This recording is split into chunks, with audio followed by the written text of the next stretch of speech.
Dr. Anderson? Here. Caldwell? Here. Here. Mr. Kolar? Here. Mrs. Rossler? Here. Mr. Rogers?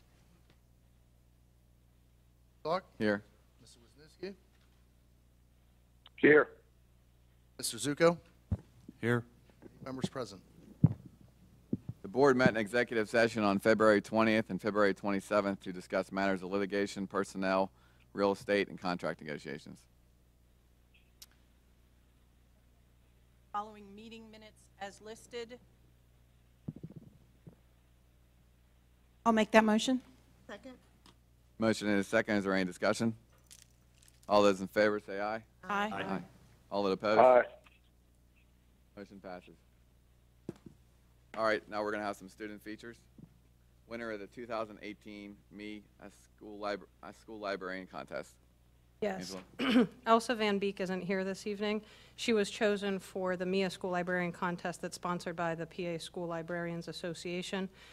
She was invited to be a guest at the 45th Annual Conference that's in Hershey at the Lodge and Conference Center in May, and she will be recognized at the PSLA Awards Breakfast there on Friday, May 4th.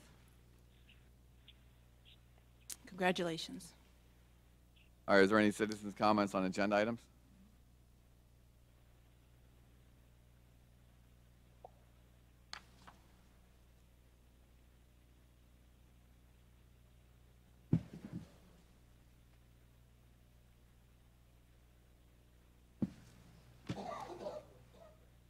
All right, Dave Wise, 425 Vale. Is that on? Okay. All right, this board, as stewards of the people's tax monies, must consider the best possible option in any reconfiguration with students' educational experiences first.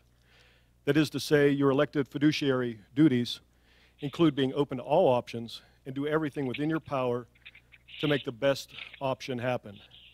To that end, I'm glad Mr. Zahorchek stated at the last meeting that there are options, and that per Dan Engine's email dated January 11th, that VEBH's design drawings for the center edition, which we the taxpayers must pay for, are completed.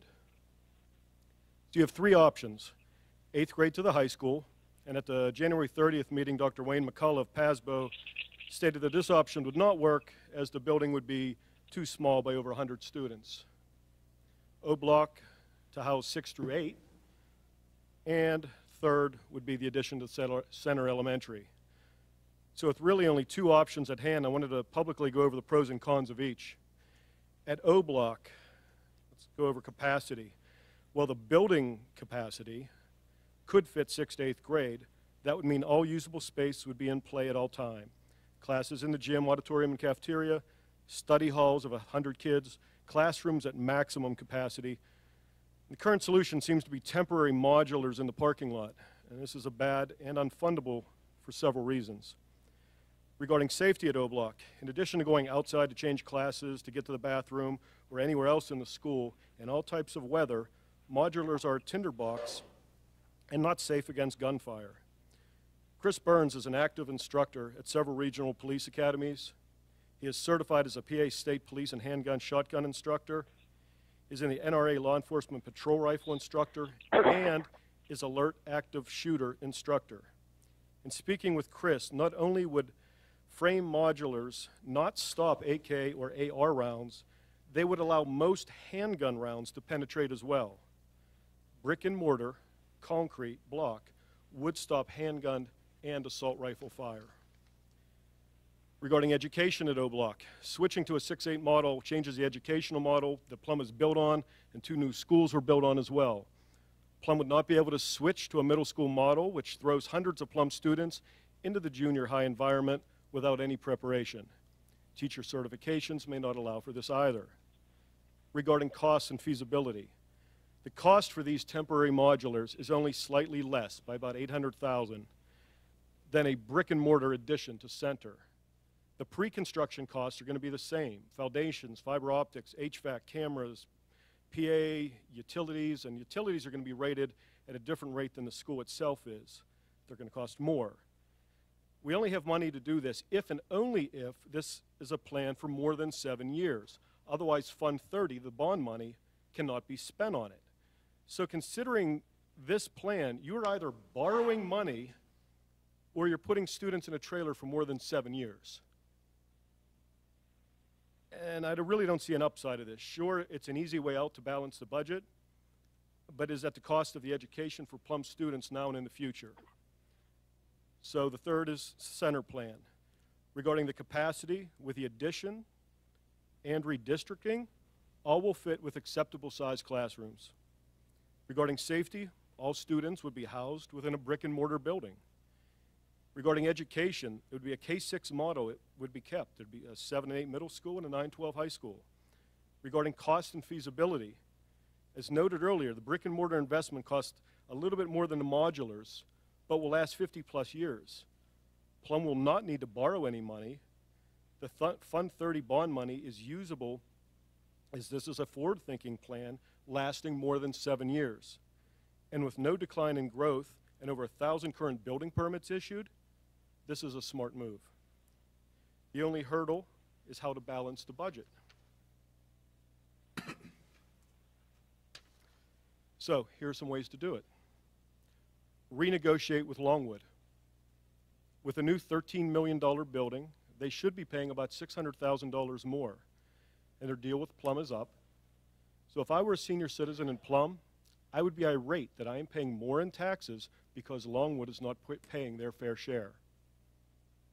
During construction at Center, buses can come from the Fund 30 instead of the general fund. So the 4 Regency buses would be about $234, could be made up there. And according to your budgetary breakdown, it's probably around $100,000 to run Regency, their day-to-day expenses, utilities, et cetera, for a year. So that $100,000 can also be paid out of Fund 30 and not out of the general fund. Another $100,000 can come from the Chinese exchange program that was started last year. You take 10 kids for the school year, and they would have next to no impact at the high school in regards to class size, and that's $100,000. Of the retirements, about 5 need not be replaced, as their work can be covered by others. Instead of cutting an administrator, shift an administrator to Regency for the year. Now, realistically, there will have to be some staff cuts at the high school, and that will result in an immediate shift of employees. So we're almost at that 1.5 million, and I'm sure that a hopefully very capable Mr. Zahorchak, who said there were options at the last meeting, can make the rest work. This way, the educational model hasn't changed for anyone. We don't borrow money, and we have an investment in forward-thinking, student-first plan. I expect the administrators of this district to champion the Center Edition plan. This is also what I expect from the stewards of my taxpayer monies and the stewards of my children's education. Thank you.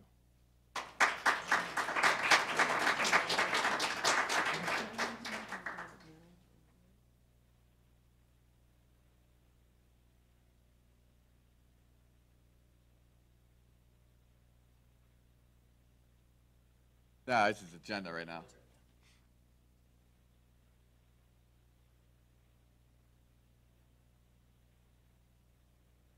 Hello, Amy Wetmore, 834 Unity Center Road. Tonight I'd like to speak to the board regarding reconfiguration. First, I think it's important to note that at last month's voting meeting, Ms. Caldwell informed the community that she and Mr. Zahorchak had met with Representative Tony DeLuca, state representative, who warned that Plum was close to being placed on the watch list for state takeover. This statement greatly concerned me, so I reached out to the representative to ask how a district ends up on the watch list and how close we are to being on the watch list. When I spoke with him, he noted that in fact those statements had never been made and that we as a district don't need to worry about the state right now. I think it's important that we remove the fear of state takeover from this discussion in order to do what is truly best for our children. That being said, I would implore that this board seriously consider options outside of moving 8th grade to the high school. This configuration is uncommon, very little research exists as to whether or not it works, and most schools that use the 7th to 12th grade model have been built to allow for the separation of 7th and 8th graders. Obviously, the brick and mortar addition at Center Elementary would be the best option. With brick and mortar, we are ensuring the students have space in the future. And if I remember correctly, the architect noted that an addition could be made so that there was room to expand on a second level if we needed it later. Even PASBO stated that this was the best long-term solution available. However, if this board is dead set on not putting forth the money to do a permanent structure at this time and decides that they want to do a 6th to 8th grade model, I would ask that you take the rest of this year and next year to develop a solid plan for preparing students who are currently in the 4th grade to make the transition to their 6th grade year. Additionally, take the time to work with staff to develop the curriculum and to utilize the space to the best of our ability. Avoid safety issues like 100 middle school students in a study hall. Bring on an additional school resource officer and add a vice principal to help ensure the student safety. Lay out a long-term 5 to 10-year plan outlining the intention of replacing modular classrooms with permanent structures as our finances improve. Don't just place a Band-Aid on this wound. Another parent said it best at the last meeting. This is your legacy. This is what you as elected members of our school board will leave behind for years to come. Don't go down in the history books as a hot mess. Go down as a thoughtful collaborative that is truly looking out for the best interest of our children and their education.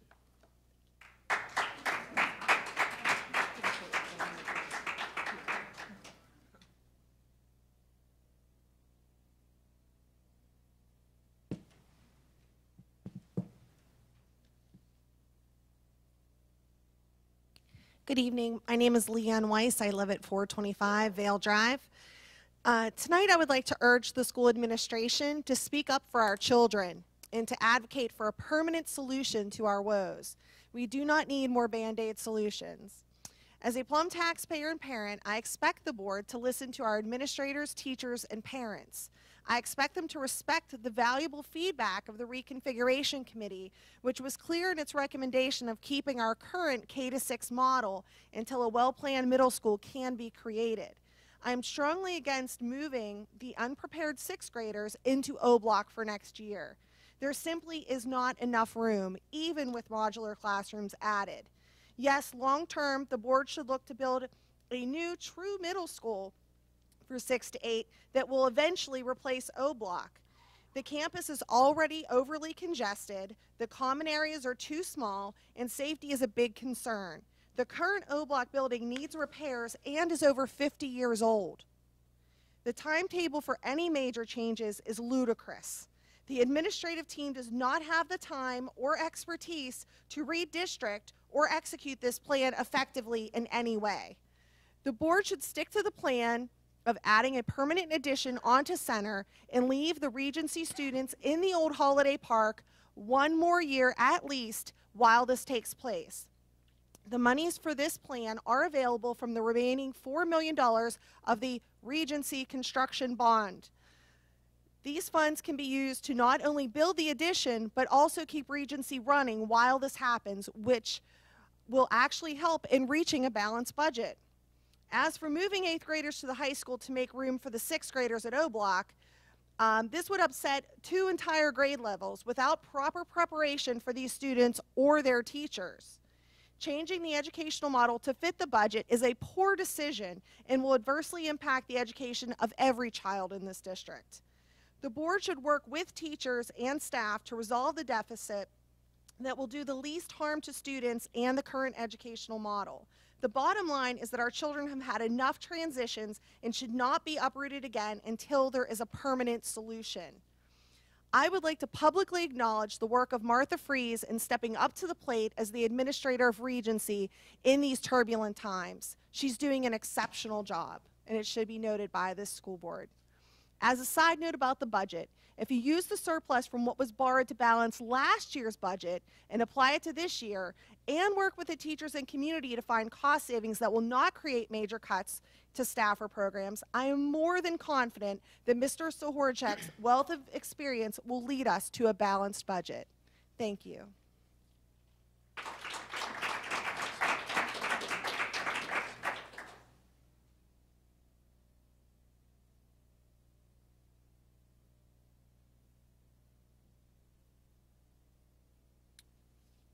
We as parents come to these meetings week after week. Some of us speak and some of us come in support of those that do. Sometimes it gets emotional, sometimes it gets crazy, but we do it for the same reason any parent would, and that is because we love our children, and we demand the very best for them. By demanding the very best for our kids means we demand the very best from our educators, our administration, and our school board. Our district is at a crossroad right now and is facing some unpopular decisions regarding our district's future and the impact it will have over our children. I have gathered over 60 questions from concerned parents regarding these decisions and have provided them to the board responsible for shaping our district's future. I hope these questions can be answered honestly and to the best efforts of the board. I realize some answers we may not like, but we need the truth to prepare our kids for the future in this district. There were many great questions asked, and none of them unreasonable.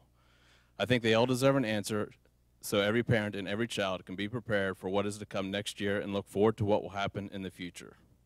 Social media can be a garbage can of bad information. I've been encouraging the community to reach out to you for questions, and I encourage the school board to provide the community with answers to help set the facts straight.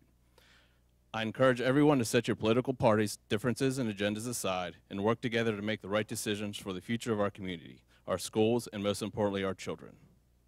Dr. Highland stated in a memo to our district, moving forward to make us one of the best districts in the region and eventually the state, continual improvement cannot be just a motto or words written on the district letterhead. It must become part of the district's identity. You, the elected members of the school board, have the power and the responsibility to provide the best this district can offer for our children's education and to make sure they come home safe to us when the day is done. For this reason, I challenge this board to build a plan that moves our district forward. Time is running out, and if this board is unable to develop a plan that is in line with the statement your superintendent hire made, I encourage you to delay this decision for a year until a plan is put in place that moves us forward. A decision that will make us one of the best districts in the region and has continual improvement every year to make us the best school in the state. What Dr. Highland stated is exactly what we as parents are fighting for and get emotional and crazy over. I realize there are flaws in every option we have for the future of the district. Let's pick the best one for our kids and our future. Mr. Slock, you have tried to delay progress long enough and cost this district more money that you are trying to save by requesting VBH look at an 8 to 12 model that no parent in this district has supported or wants, and the majority of the education committee that you are not on does not support. You support the 8 to 12 model that is purely a cost-cutting measure and does nothing to improve safety of our children and our children's education. We, the citizens, and you, the elected school board, cannot allow Mr. Schlock's personal motivations and bad agenda to move this district and this community backwards. We need to increase revenue, make a plan for tomorrow and for the future, move past the scandals, and build a great education model so we can start building this district up again. Thank you.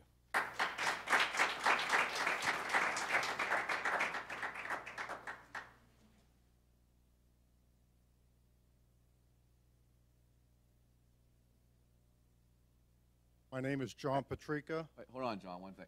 Adam, did you say your name and address? Okay. This is agenda or non-agenda, John? If you consider the proposed tax increases non-agenda, then it's non-agenda. Okay. Shall I proceed or not? Yes, proceed. Yeah. All right. John Patrica, 201 Lynn Ann Drive. Today starts my 70th year as a resident of Plum Borough. I'm missing my own birthday party, so I could be here tonight. A little bit of background. I'm a graduate of Duquesne University. I have a degree in business administration and a minor in mathematics. My partner and myself own and operated a multi-million-dollar corporation employing 47 people for a number of years.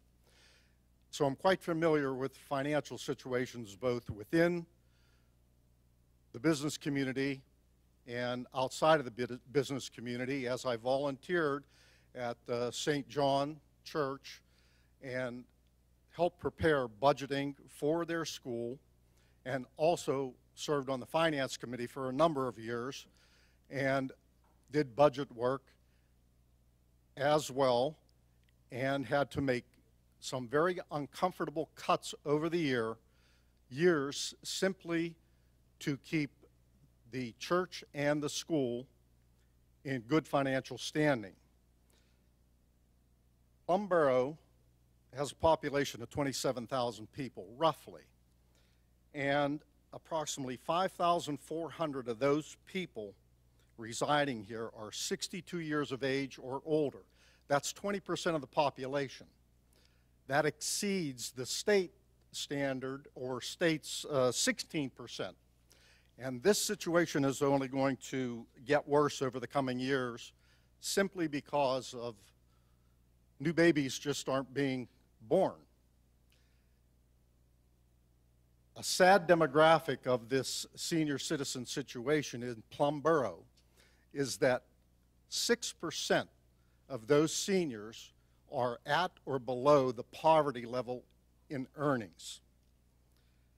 I stand in support tonight for Mr. Slouch in looking at budgeting and saying that this borough has had tax increases from the year 2014 to 2017 totaling 11%. For seniors, that is almost unbearable. Seniors have faced an extremely financial difficult situation over the past 9 years because they had to protect the principal of their money. They could not take a risk in a market. They had to protect the principal, so they were earning anywhere from 0.1% on their cash up to a maximum of 2% over that time period. So they had to dip into their savings in order to simply pay their bills. And a net consequence of those numbers had them lose a good portion of their wealth in that time frame. There are two sides to a balance sheet, and every balance sheet has to be looked at in that perspective. We have to look at the cost associated with every item and how it affects everyone, not simply parents and students. When you reach supposedly the golden years of your life, it's too late to start looking for somewhere else to live in order to make yourself financially viable. It just cannot be. There is not an extended stream of cash that is available, and that applies to every citizen, not just seniors. Everyone. If you are a working family and you're averaging $48,000 a year and you're trying to raise 2 children, it's an extremely difficult situation for anyone.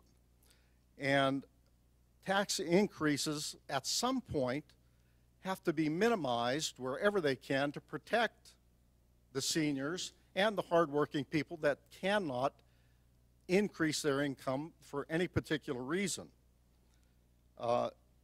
So I think the board has not only a fiduciary responsibility, but a moral responsibility as well to consider the seniors and the hardworking citizens of the borough as well, who cannot afford steady tax increases. And that's why I stand in support of Mr. Schlaus and those on the board who currently would not like to see a tax increase for this coming fiscal year.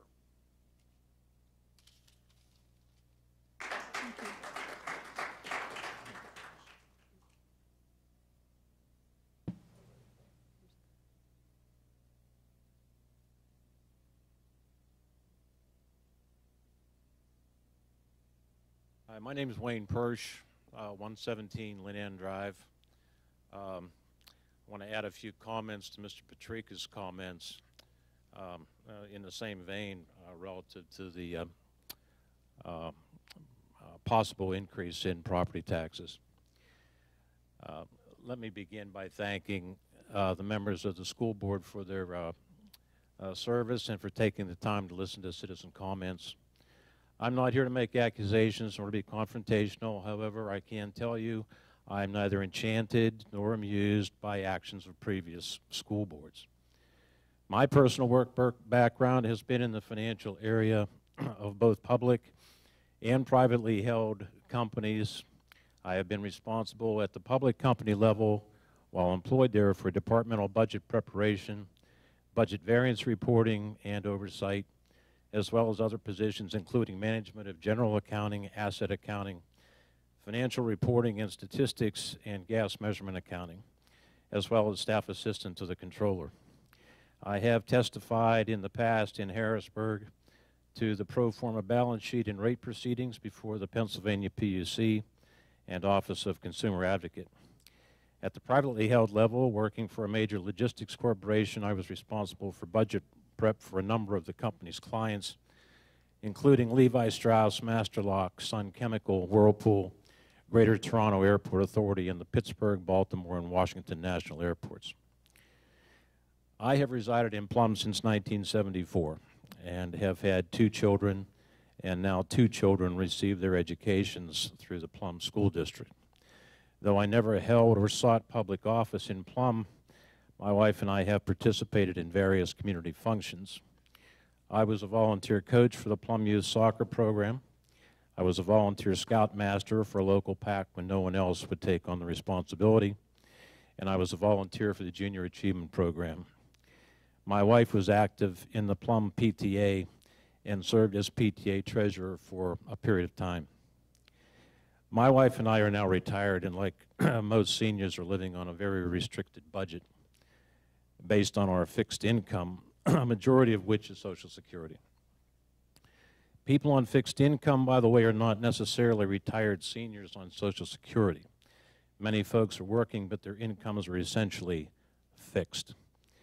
Personally, while working, I saw no increases in wages over a 5-year period due to budget constraints and downsizing. When income is stagnant and fixed, my wife and I must deal with the ever-increasing cost of day-to-day living expenses, such as utilities, insurance, medical expenses, gasoline, so forth, and we must deal with expenses for home maintenance, which we used to perform ourselves, and now we have to pay someone else to do that for us. One might argue that Social Security provides for an annual cost of living increase. That is true, and a COL was granted in 2018, or for 2018, meager as it was, but the increase was effectively wiped out by an increase in the Medicare Part A premium. When a school district budget is constructed and the revenue is found to be deficient, one way to balance the budget is to increase the millage rate. When I construct my personal budget and my income is found to be deficient, I cannot go to the trust company for my pension and ask for a raise, nor can I go to the Social Security Administration and ask for an increase in payments.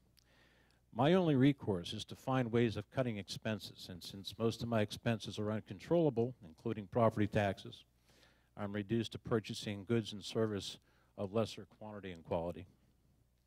If further evidence of the plight of senior citizens is needed, one need only to read the latest 2018 Allegheny County Tax Bulletin, reminding taxpayers of the Senior Citizen Tax Relief Program. One must apply, and there are ownership, residency, and income restrictions that probably preclude most seniors, but the point is that Allegheny County at least recognizes that property taxes are a very real problem for seniors.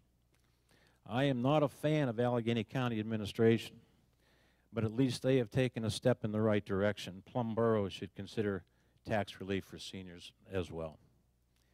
And one side comment before I conclude. According to niche.com, Plum Borough School District in the categories of best school places to teach, best teachers, best school districts, when compared nationally, statewide, Allegheny County, Pittsburgh, falls around the middle of the pack, around the 50th percentile.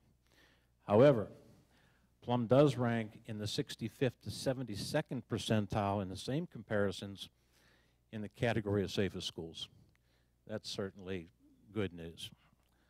Good job and congratulations. And Mrs. Rossler, I think you're the chair there. Keep that going. In summation, and speaking on behalf of all seniors and others in the borough on fixed incomes, I challenge this board to exercise financial responsibility, live up to campaign promises, recognize that every time school and property taxes are raised, another chunk is taken out of your citizens' quality of life. Thanks for listening, and please do right by your seniors.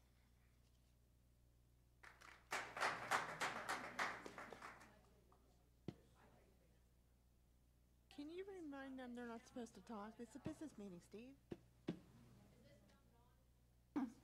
Yeah, that was non-agenda items, yeah. Guys, when citizens are up there talking, don't be just talking, you know, mingling with other people. It's rude when somebody else is talking.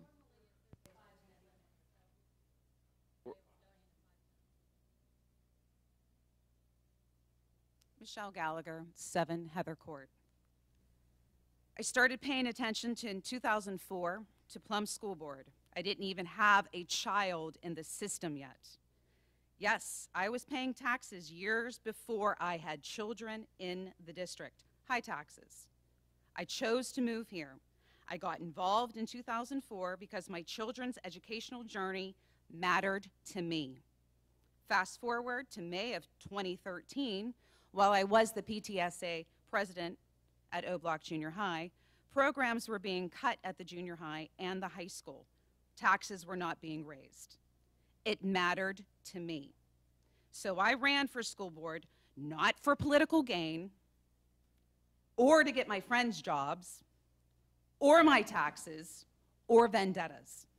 For my children and my neighbors' children on their educational journey in the Plum Borough School District, because it mattered to me. Every business manager, every financial analysis or report states that there is a revenue problem and that taxes should be raised. If they would have raised in small increments from 2009, we may not be in this mess. I will share that on my first 2 years on this board, that politics was a game. I even had a board member from the Republican Party ask me to be the 5th vote to raise taxes because he couldn't face his political friends and family. He was in turmoil. I'm sure some of you know who he is. Unreal. This was during the 2014-15 budget. I was appalled by this behavior from this public board member, this public official. Because of his friends, because of his Republican Party, because he couldn't face people in the community. I was not that 5th vote, and the taxes were not raised. But in my 3rd year on the board, partisanship and fiscal responsibility prevailed, and we worked together, and taxes were raised under the guidance and recommendations of our business manager. No one likes to raise taxes, and especially to those on a fixed income. My parents are senior citizens in this community. Dawn and John, I know you know my mother very well. They are on a fixed income. I don't like raising taxes on my parents. And I have many other relatives that live in this community on fixed incomes that aren't wealthy. So it's shameful if anybody thinks that anybody on a previous board wanted to raise taxes. I don't like when people say that. But there are 3 board members who continue to only believe their narrative and the financial mess and not admit that financial recommendations are also to increase revenue and raise taxes along with concessions. I will continue to fight for the students and their educational journey and their programs because it matters to me. If you concede and admit that taxes are part of the narrative, only then will I too concede about concessions. Stop the games and start caring about our children. They matter. Thank you.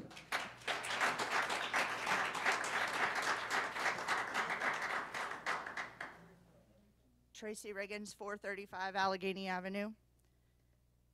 First, of course, I have to say, as far as the reconfiguration, that I really hope that you take time and keep us where we are one more year, because it is February 27th and August 28th is coming very quickly.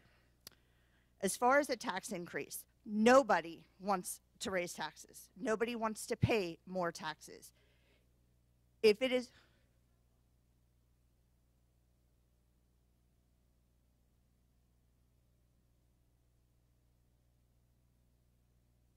Apologizes. If a tax increase is what is needed, it is what is needed.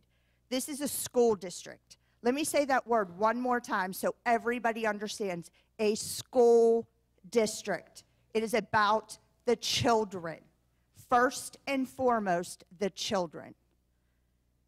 At one point, the senior citizens that spoke this evening, also in the community, have had children that were in the system.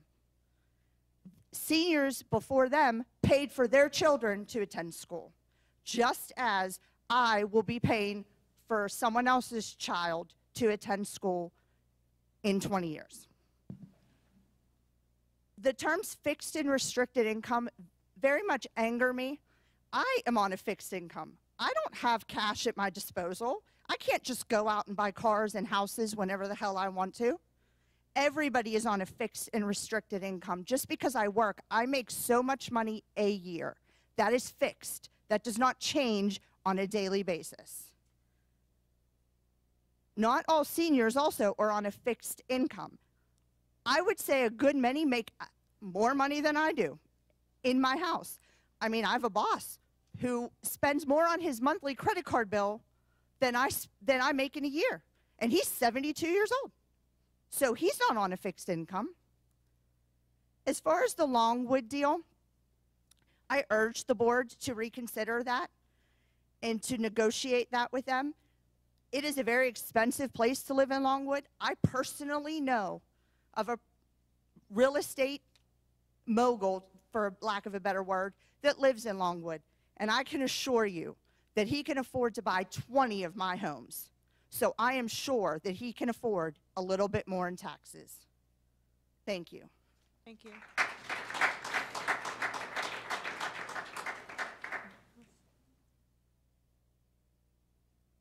We're on non-agenda items. Amy Wetmore, 834 Unity Center Road.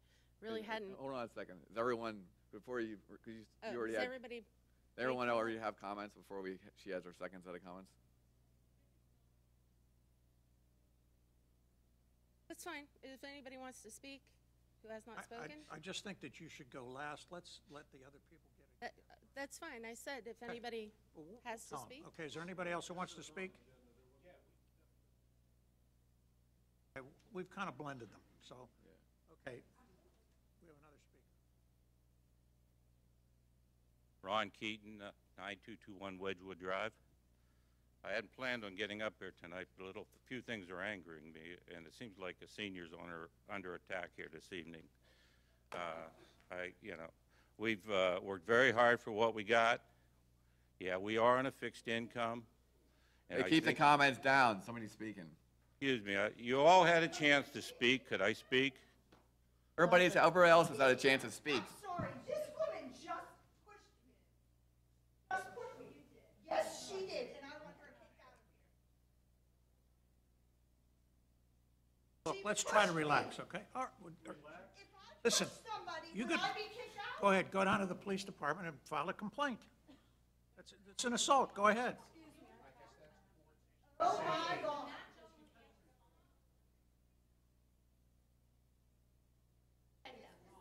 Wait a minute. You said she pushed you. She pushed me. No, you just said now she touched you. Which is it? Tell me your last name. Didn't touch you. All right, let's try to get through this meeting. This meeting is a joke. Well, you're making it a joke. Of course I am. Well, there's no sense blurting out and yelling and screaming at people. Just move on. Move there's no sense screaming at everybody. Let's just try to be civil about it. I mean, we're supposed to be adults, right? That's what you were talking about. You're telling me to be an adult, this woman just pushed me. Screaming again. You know that that's not supposed to happen. So go down to the police department and file a complaint. Sir, go ahead. That's not our job. May I continue, please? All right. Yes, sir. I've just merely wanted to stand up for seniors here and say that I hope the board considers trying to balance the budget without a tax increase and provide the education you need to. But please keep in mind seniors when you do so. That's all. Thank you. Thank you.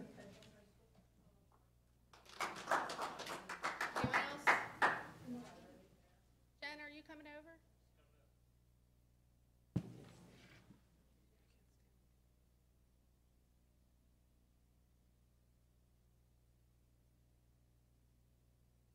Jennifer Kearney, 417 Mower Drive.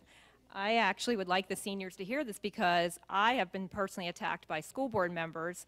I've had a school board member's spouse actually say to me after a meeting, no longer on this board, so a school board member's spouse actually say to me that if I didn't like this district, maybe I should move to Fox Chapel, and then turned around and said, oh, that's right, you can't afford to live in Fox Chapel. A school board member's spouse. She doesn't know me. She doesn't know what my husband does. She doesn't know what I do. It wasn't nice. So everybody wants to say that we are the bad guys here. And what we're trying to do is get our kids decent education in a safe environment. So I'm just saying that there are two sides, there are really three sides to every story. His side, her side, and the truth. And I'm here to tell you that I have not always been treated right either. But I'm still here. I still show up. I still fight Hey, for my... ma'am, either if you want to get on the phone, go outside. Okay, we're trying to keep a meeting going here, and everybody can hear you talking. I still show up week after week. He apologized. She's still on the phone. Okay. Look, we're not going to do this back and forth. I'm going to tell you that right now. We're not going to do it. That's what we're doing. I'd like to know why the solicitor's so against our parents. I don't understand this. I don't understand what's happening anymore. I really don't. Let's have some order, guys. Just calm down and just comments. Listen, I don't personally, there might be one or two of you, I don't personally have anything against any of you. I want what's best for my child and what's best for everyone in Plum. I'm not here to argue. I'm not here to fight. I've been standing here for 3 years asking for something to be done with my child. I have been insulted by school board members and school board spouses. I am just standing here asking fight after fight. And so when I stand here and I feel like we are now crazy parents because all we want is the best education for our kids, it does drive me a little crazy. And while I do sympathize with seniors who, they all left, of course, while I do sympathize with the seniors in this community, as Mrs. Gallagher stated, I too moved into this community without a child. I paid school taxes. I will eventually pay school taxes when my child's not in this school. I fully understand fixed incomes. I do. I can't afford to live in Fox Chapel, apparently, but I don't understand why we have to keep standing here asking you to do what's right for our kids. That's it. I'm not trying to be combative. I'm really not. I just want what's best for my child, please, and every child in this district. Good education in a safe environment. That's it. And maybe not overcrowded classrooms. Thanks so much.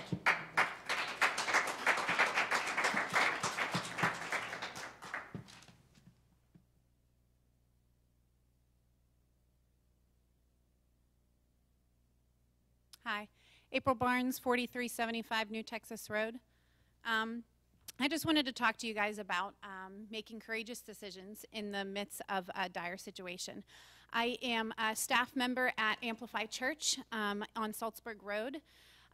We have been there for 40 years. In 2003, our church was in a really dire situation. There was less than 200 members in our church.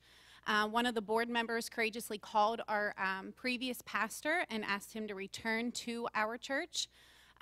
He did, but as him coming back, he said he was going to come back and there was going to have to be a lot of decisions and hard decisions made in order to keep the church thriving and healthy. When he came back, there were, I mean, we have a humongous building. I'm sure you guys can't miss it. There was tons of repairs that needed done, leaky roofs and HVAC. Nothing was working. Everything was just a disaster. When he came back, he said, we have to put money, because the average age of the people attending our church was over 50 years old. He said, if I come back to this church, we need to put money in the children's ministries, in the children's program, in order to keep this a thriving church and a healthy church, and to attract people to our church. We need to, so they ignored the leaky roof, they ignored the stained chairs, they ignored all these other issues in the church in order to put money back into the kids. They rebuilt, and this was a very divided decision. I mean, a lot of the board members had a really hard time with this. Board members left. We had members who came and walked up to the pastor and said, if I leave, my checkbook's coming with me, and these kids that are coming, they don't have a checkbook. And he had to make that hard decision to say, I still believe that God has a future for our church. And he made that decision. And they put a lot of money into our children's ministry. And we have 3 campuses now. We serve thousands and thousands of people in Pittsburgh. It's a phenomenal what has happened. And it's all because of those decisions that he made. And if he would have made decisions based on the financial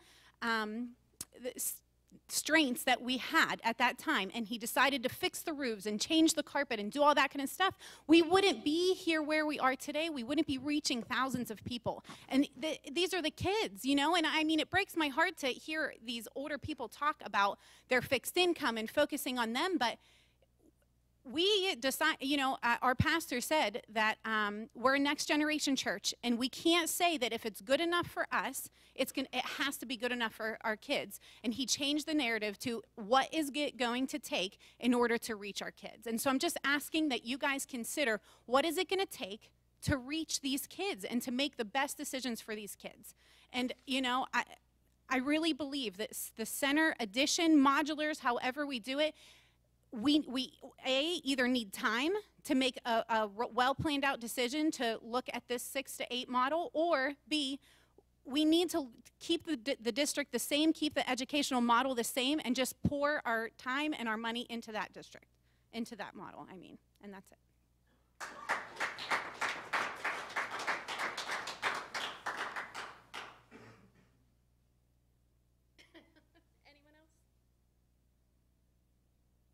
Okay, this is not agenda. I'm Amy Wetmore, 834 Unity Center Road. First, just for clarification, some of the information that was shared is not entirely accurate. Plumboro did not raise taxes for a decade at the school, through the school. I believe it was 2006 was the first school year through 2015. In 2016 and 2017, we did raise taxes. We had no choice. Taxes are on the table again this year.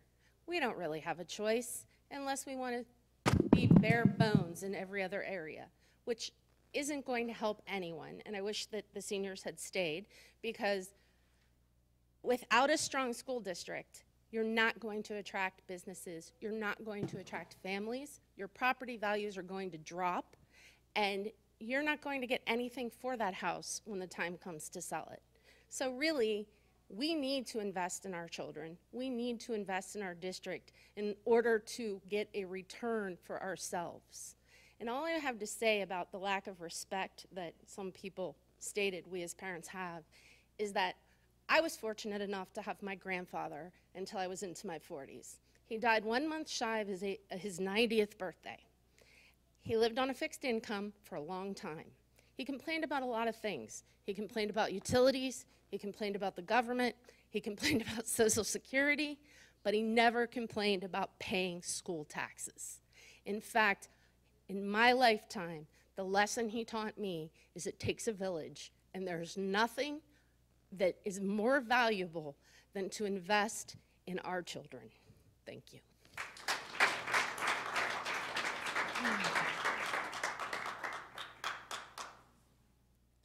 Thank you, Amy. That was awesome. Again, my name is Leanne Weiss. I live at 425 Vale Drive.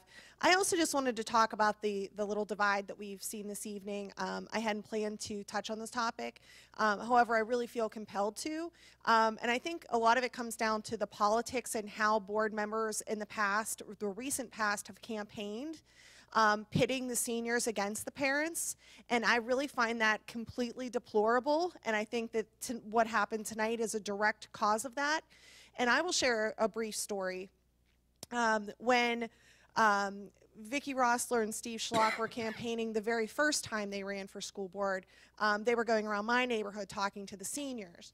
And when Vicki approached my door, she and I were talking, and I asked her what her stance was on Regency Park Elementary.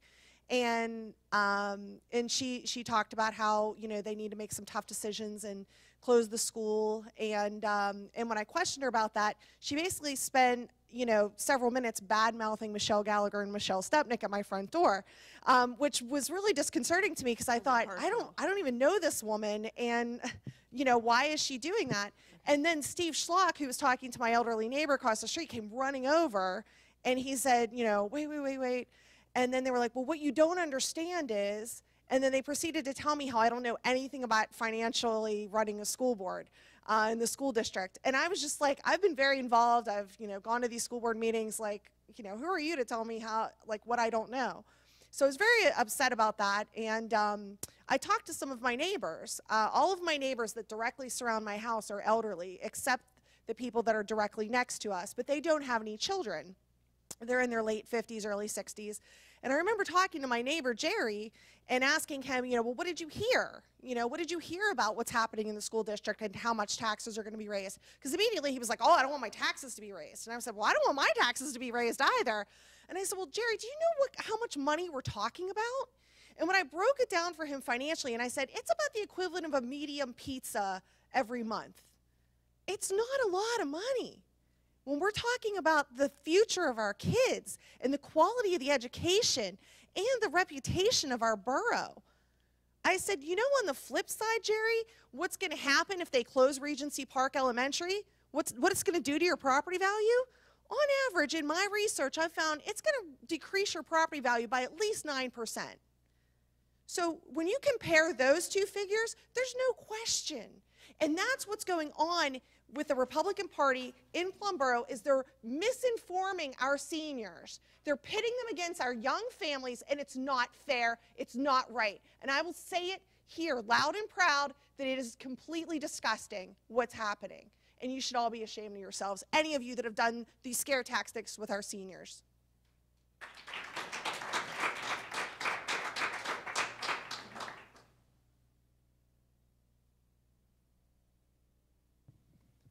Adam Hill, 4100 New Texas Road. Ms. Caldwell made some very serious comments based off of a conversation she had with Representative DeLuca at the January 29th school board meeting. She said that Representative DeLuca stated we were very close to being put on the watch list.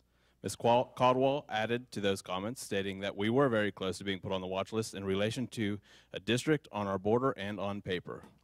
This concerned me, having two children starting out in this district. I wanted to get more information on what exactly this means for our school, so I reached out to Representative DeLuca and spoke with him on the phone a few weeks ago. What he said to me hit me by complete surprise. He stated Plum is not in the same classification as Penn Hills and nowhere near it, not even close to being put on the watch list. How does one translate a statement such as nowhere close to being put on the watch list to being very close to being put on the watch list? Ms. Caldwell, I hope this was a misunderstanding of what Representative DeLuca said to you. I hope you are not trying to use scare tactics to get these citizens to accept an agenda and or budget you are trying to move forward that may harm our children's education system. You can ask many citizens in Plum about how I'm trying to trust this school board and get others to do the same. I've spoken to many of these citizens that have been attending meetings and some at home, imploring them to give this board a chance and work with them. How can I say that to them now that we have on video Ms. Caldwell saying something that Representative DeLuca not only denied, but said the complete opposite to what you presented? You used a state representative's name to bolster these possible scare tactics on Plum citizens. Ladies and gentlemen of this school board, we as citizens demand and deserve integrity and transparency from all members of this elected school board and not just a select few. Integrity is one value we as people cannot afford to lose. Sometimes the truth is hard, but valuing one's integrity over any agenda, influence, or career motivation will not only help gain respect from this community, but also respect for oneself. I've reached out to Ms. Caldwell via email for an explanation as to how this misunderstanding happened. Weeks have passed and I have not received a response. but hope you can correct your statement here today with an explanation to how this happened. Thank you.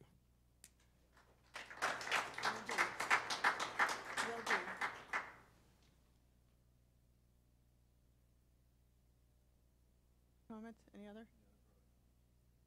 Agenda or non-agenda, because they're all blended together. All right, let's move to the agenda.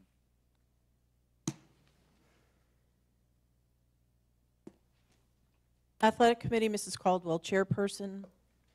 Recommend approval of the following overnight trip as listed. On behalf of the committee, I will make that recommendation.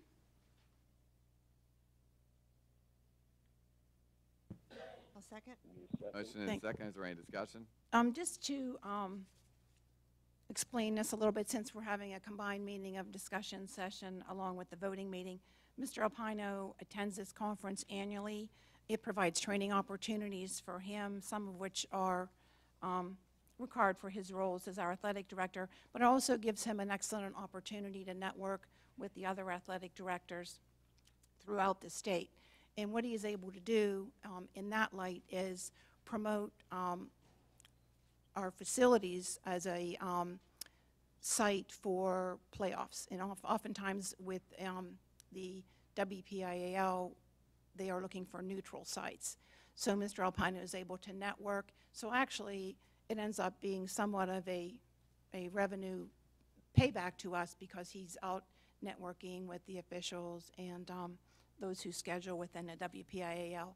So it's pretty much a win-win, and also in networking with other athletic directors, he is able to find opportunities for some of our student athletes as well, because those athletic directors may know of some opportunities from recruiters who may not have had a chance to make it to our neck of the woods per se.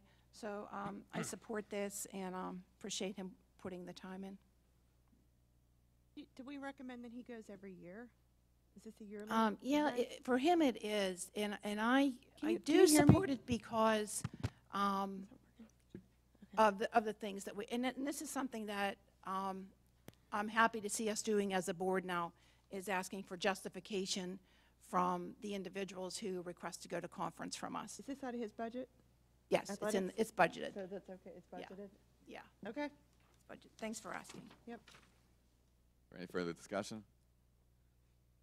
All those in favor say aye. Aye. All that oppose? Motion passes. I just have a brief report, Mr. Slot. We realize that it is a concern with some of our sports that we have fewer and fewer athletes participating, and we have addressed this at the committee level and trying to answer some of the concerns of the parents where we have smaller teams. For example, in football, generally at local schools, fewer and fewer students are participating. A few years ago, we were able to have a separate 9th grade and also had sufficient numbers to play separate 7th and 8th grade games. We've currently graduated 25 seniors this season and relatively had a small roster at O-Block. And Coach did want to, Mr. Alpino did want to report that the coaches are actively recruiting for players in this sport as it continues to be a concern. Also in recent years, girls soccer has had to make cuts, but as of this past year, we did not. Near the end of the season, due to injuries, we did not even have enough girls to play JV games, unfortunately.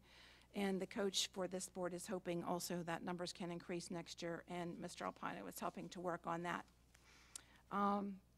For spring sports information, we had an insufficient number of girls for a 9th grade volleyball team. We are awaiting softball participation numbers, and recruitment is in progress for that as well. Most spring schedules are completed, and we still have a need for an assistant volleyball coach. Should anyone in the community be interested? We have our 8th grade students from O-Block coming over to support our Plum High School baseball team as well. We had reported earlier that we were looking to do a co-op for getting our wrestling numbers up. This did not work out with the Riverview School District, and we are currently waiting to hear back from Valley School Board as to their interest in working on a wrestling co-op with our wrestling teams to give us enough members to participate in various tournaments. Following the season, the JO and Plum High School parents groups will meet with Mr. Alpino to brainstorm ideas for wrestling increased enrollment in that in the future. And a budget update, we still are looking at coming in at or below last year. Thank you very much. Thanks, Sue. That was a good report. Thank you. Thanks. Education Committee, Dr. Anderson, Chairperson. Recommend approval of the following overnight trips as listed. On behalf of the committee, I'll make that recommendation. Second. Motion and second. Is there any discussion? I have some discussion on the ISTE request. In the past, we've gotten a good report back when our employees, which are 3, have attended the Pete and C conference. It's been beneficial.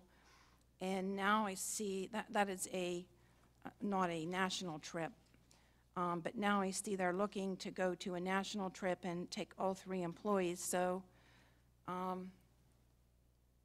I just am not sure that's, you know, so I don't know if the whole board is aware of that and the change and the cost difference, but I think it's important that we look at that and just see, do we want to send all 3? Do we just want to send Mr. Berkey and he can bring back the information? If he would prefer to go to the national trip in Chicago as opposed to the Pete and C trip. I just wanted to hear other board members' thoughts on sending all 3 employees rather than just Mr. Berkey for that one. We talk about this every year about whether he should go by himself and if his staff should stay behind. Right.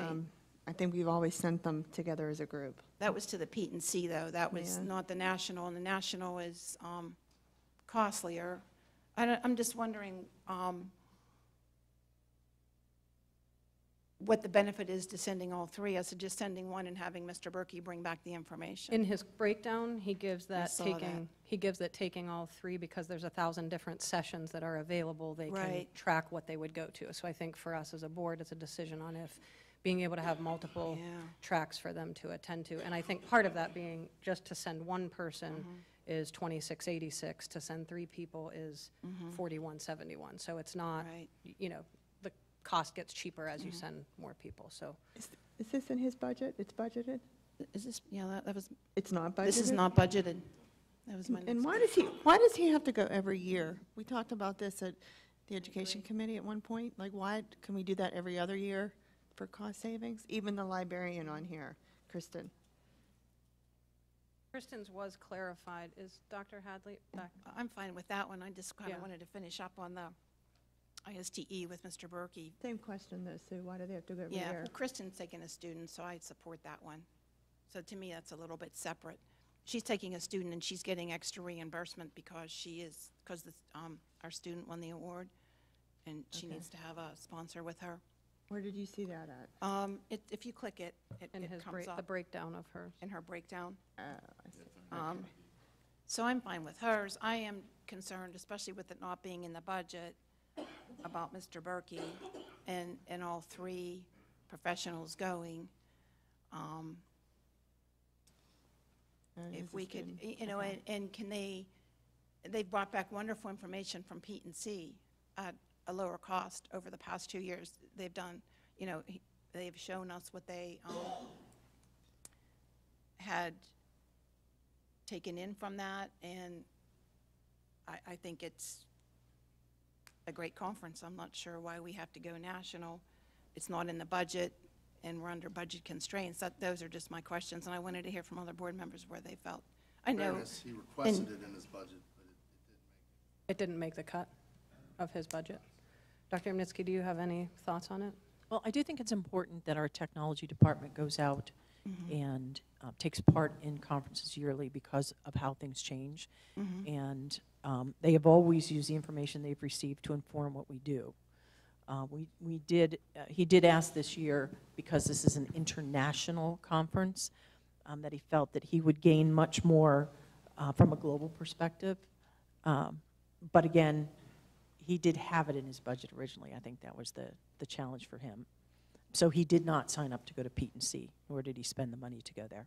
And what does Pete and Seat normally cost? Do we? probably I think he had it in here. $1,000 for the 3 of them, I'm So it's comparable if we would send just him. I mean, it's $26.86 to send just him. He has it in there. The cost for 3 is, Yeah, but I mean, just in general, like, why does he have to go to a conference every I year? asked him about it. Why and the every reason year? He didn't want to go to T&Cs because for him it got stale. You can share information with just people across the state, where this gives him the opportunity to share with people across the nation. So Does he do any other, besides this, does he network anywhere else? This is it, once a year? I don't know. I think this might be once a year. Well, he has the cost for one being $26.86. To me, that's more palatable. And I know in the big picture, it's a spit in the ocean. But I just, feel like I have to ask responsible questions because of the situation that we're in with our budget, and this, wasn't budgeted. He does have money in his technology budget that we could transfer money into to pay for this. There's some equipment money that's not been spent yet, so there's an option to do a budgetary transfer. So it's not like we don't have money to pay for it, we just have to move money. So what happens if we need equipment, then we don't have money? We won't have money there. Yeah, we won't have money, yeah. It's not like that has a ton of money in it. $2,000 in a $65 million budget. What do you think, Scott? So do you support sending all 3 or sending one to the international? Argument. I can understand I'm sending fine one. with sending Mr. Berkey. I think the new Just one. information at the international conference is a good thing. And maybe he could take some extra legwork and effort to get materials from the other sessions. I agree. Yeah. I it's a agree. fair compromise. As with any professional conference, as an individual, you can never attend all the sessions, and even if you take a group of fellow employees, it's going to be slim to none if it's a good conference that you're going to hit all the sessions. So I'm fine with sending him and hoping he can do the best he can to bring back information on his own. And then if he could give us a report to the board, that would be great. Amended. What's the cost for sending 2 instead of 3? Brian is talking, I think. Oh, poor Brian. I'm asking, what is the cost to send 2 and not 3? $41.71 to send 3 and $26.86. Oh, to send 2 would be, divide that number in 3. Somewhere between I there. clicked off of it. It's just another $600. It looks like $1,200 is the conference registration, right? $595 each. Correct. But it would have to be another male in order to share the lodging. Otherwise, there would be an additional cost if you were to do 2. So right now, it says it's one man and 2 women going? Is that what it is? One man No, and 2 women? there are 2 men One and 1 woman. woman of the 3. So if we sent 2, both of the men, then that cost would only be $600 more. Be $32.86. If it's $600 more.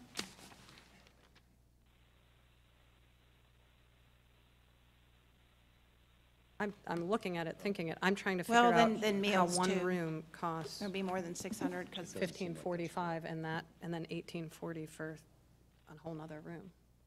The lodging just seems incredibly expensive, but maybe that's It does. pay to stay kind of Yeah. with the conference. I'm fine with sending Mr. Berkey as one. I'm okay with that. What do you guys think? I'm fine with it. Yeah. All right. Do we need to reword So- the motion, but- Mr. Dice? But how do we pay for this then? It'll come through out of district funds, it'll come out of his budget, we'll overspend that account number, and then we'll find another account to transfer money, and you'll approve the budget transfers in next month's treasure, or in the financial report. So where are you going to find it to spend? Sorry, I'm not on His the budget. microphone. Repeat that again. Okay. So we'll overspend this account for travel for technology in Mr. Berkey's budget. Then next month, we'll do a budget transfer from another account within his budget to pay for it. Budgetary transfer, which you'll approve next month. I understand that. I'm just concerned if he needs technology or something, then we just took money out. Because how much money is in that account for? I think there's $90,000 in the equipment budget, there's $1,200 in the travel, so we'll overspend the travel account. I'm thinking equipment is the most appropriate place, because I know that there's some money that's still left there. And that's where it'll end up coming from next month. And there's a little bit of money left in the budgetary reserve, but you'll see after this month's budgetary transfers, that's dwindling pretty quickly. The board's aware. And then, yeah. Just for that one, or do we approve the first? How do we do it? I could change Separate them. the sheet to show $2,600, and it could be approved that way. Probably a good idea to Okay. do that, yeah. For one? Okay, there's a, Table? There's a motion and a second. And a second. All those in favor say aye. Aye. Aye. All that opposed? Aye. Motion passes. That was in. That was a delayed aye. Delayed aye. recommend approval to accept donations from the following as listed. On behalf of the committee, I make that recommendation. Second. Motion and a second. Is there any discussion? All those in favor say aye. Aye. Aye. All that opposed? Passes. Recommend approval of the Plum High School Program of Studies for the 2018-2019 school year. On behalf of the committee, I'll make that recommendation. Second. Motion and a second. Is there any discussion? I would say just to say thank you to Mr. Stevens, to Dr. Hadley, and to Dr. Yamnitsky, because we have worked really hard. Thank you to Sue and to Vicki for working through it with me and with Mr. Stevens for the past several months. And I think we have a quality document here that really is ease of use for our students. You'll see that whenever you look at it and get a copy of it. It has a lot more programming in it from a college and high school perspective. Not to give my committee kind of discussion, but we had at the Education Committee, CCAC, come in and talk about college and high school and do a presentation at the Education Committee. It's going to take some time, but Mr. Stevens is putting those courses in as best he can when he can. So I'm really excited about this program of studies. For the board, you have an item there that you can link to that shows the changes in the program of studies. Mr. Stevens went and pulled out what he had changed and what he did for it. If we have any questions for any of those, he would be more than happy to answer any of those questions. Items that I want to address, one of the things that we did in education was to lower the graduation credit by 1 credit by making an adjustment in the physical education requirements from 2.5 credits, well, physical education and health requirement. It went from 2.5 credits to 1.5 credits. Mr. Stevens, please correct me if I'm wrong. I think the plan with that, I mean, the changes were made in the program of studies. The plan was for someone for 9th grade, they would do a semester of physical education, a semester of health, and then 10th through 12th, they would need to take another 1/2 credit of physical education. Okay, so that's how that will move forward in the program of studies in the future. And also just to add, in 9th grade, there will be choices as opposed to having the only choice of swimming. Absolutely. The 9th grade, and I always forget the category. So the 9th grade will have the 3 choices of aquatics, independent sports, and team sports. Is that right? So that they can choose a track that they feel comfortable taking for physical education. Dr. Anderson, can I just have a request? I was looking at the program of studies over the weekend, scrolling through it. I appreciate all the hard work that everyone did on it. It was enjoyable at the committee level as well. I appreciate CCAC coming in. When I'm scrolling through the program of studies online, and say, for example, we come to foreign languages, and we see we have Spanish and French, and that's great. And then that's it. And nowhere in that particular section, whether it's foreign languages or sciences or social studies, does it tell you within that section other courses are available as online opportunities? So unless you have a parent that's really taking time and not just worked a 12-hour shift, came home, and tonight we have to help our student pick course selections because they're going to go in tomorrow and pick their course selections, could we have a note within each section on our program of studies when we're looking at it online? Say we're in foreign languages, if we could have a note at the bottom of that section, other opportunities are available through either blended learning or online opportunities. where you may choose to select Chinese, German, Latin, Japanese through the online opportunities section. Find that at the end of the section, unless we want to incorporate into each section. But I noticed all the online, you have to scroll down, page 60-something in the program of studies. And I know if I'm working 3 12-hour shifts that week and we have football, basketball, baseball, whatever else is going on, I'm probably not going to take the time to scroll down to page 63, 64, 65 to see that those online opportunities are there. I've had my granddaughter at the Plum Library twice this month for toddler time for reading, and the children sitting next to her are speaking Mandarin Chinese with their mother. I think we need to get off the horse and buggy here and get moving into the new century and drive a car. It's a global economy, and we need to really make our students aware and the parents aware that there are other opportunities. Yes, our teachers are in the building. They can help oversee. Our guidance counselors, administrators are wonderful. There are other opportunities available in this school district for electives, and there are plenty of things on there, not just foreign language, that are online opportunities that our children can take advantage of, AP courses, social studies, language arts. I think something that's important that I'm excited for is that Mr. Stevens, and I don't think you gave me a date in here yet, the information night you're going to host with parents. Did you get March 8th? So Thursday, March 8th, he's going to host a parent information night. At that, he's going to present all of the college and high school and dual enrollment opportunities, as well as it's the first year that they're going to be registering for classes online, correct? And so part of that, he's going to be orienting parents into that situation as well. And the good news for that, Sue, I hear what you're saying. I think the good news for that is it's a working document for those families because they're going to be not, here, take this in. It's going to be something they're going to be doing with their parents and with their families. And you're going to explain and talk through the online learning opportunities as well at that information night, correct? Okay. Can we add that to the program of studies online?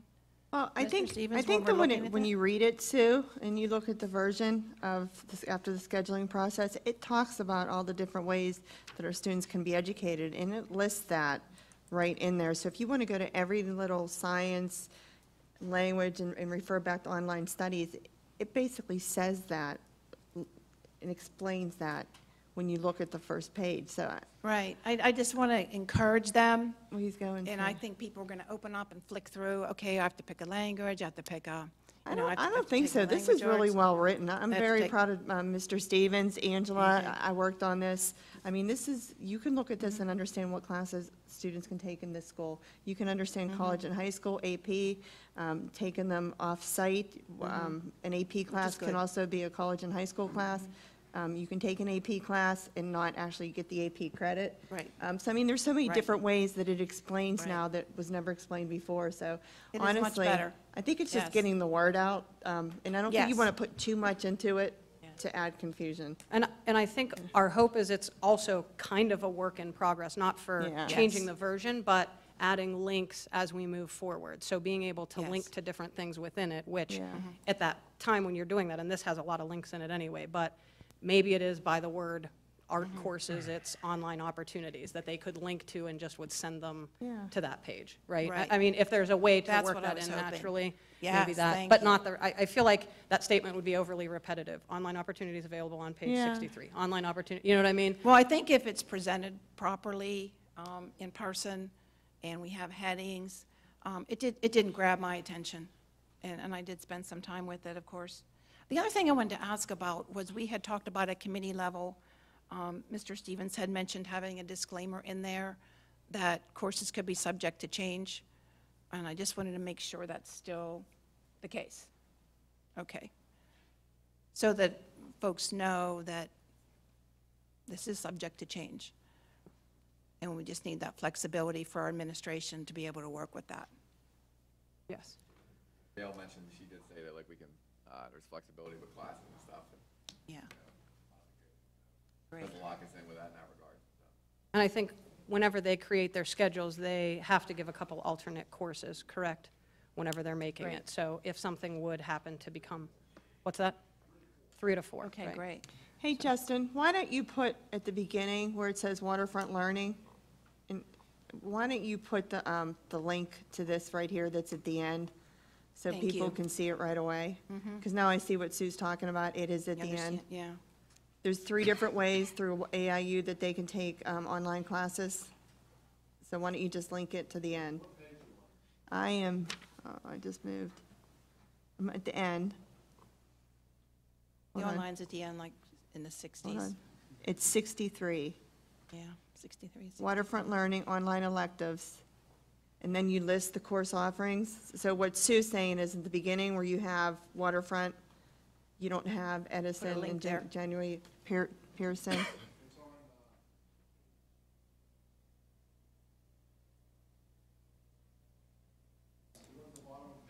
I tried to link it, the link didn't work. I tried to click the link and it didn't work. Let me see, hold on. Yeah, Can we make all versions work? Okay. so it's just gonna take you to what she's referring to.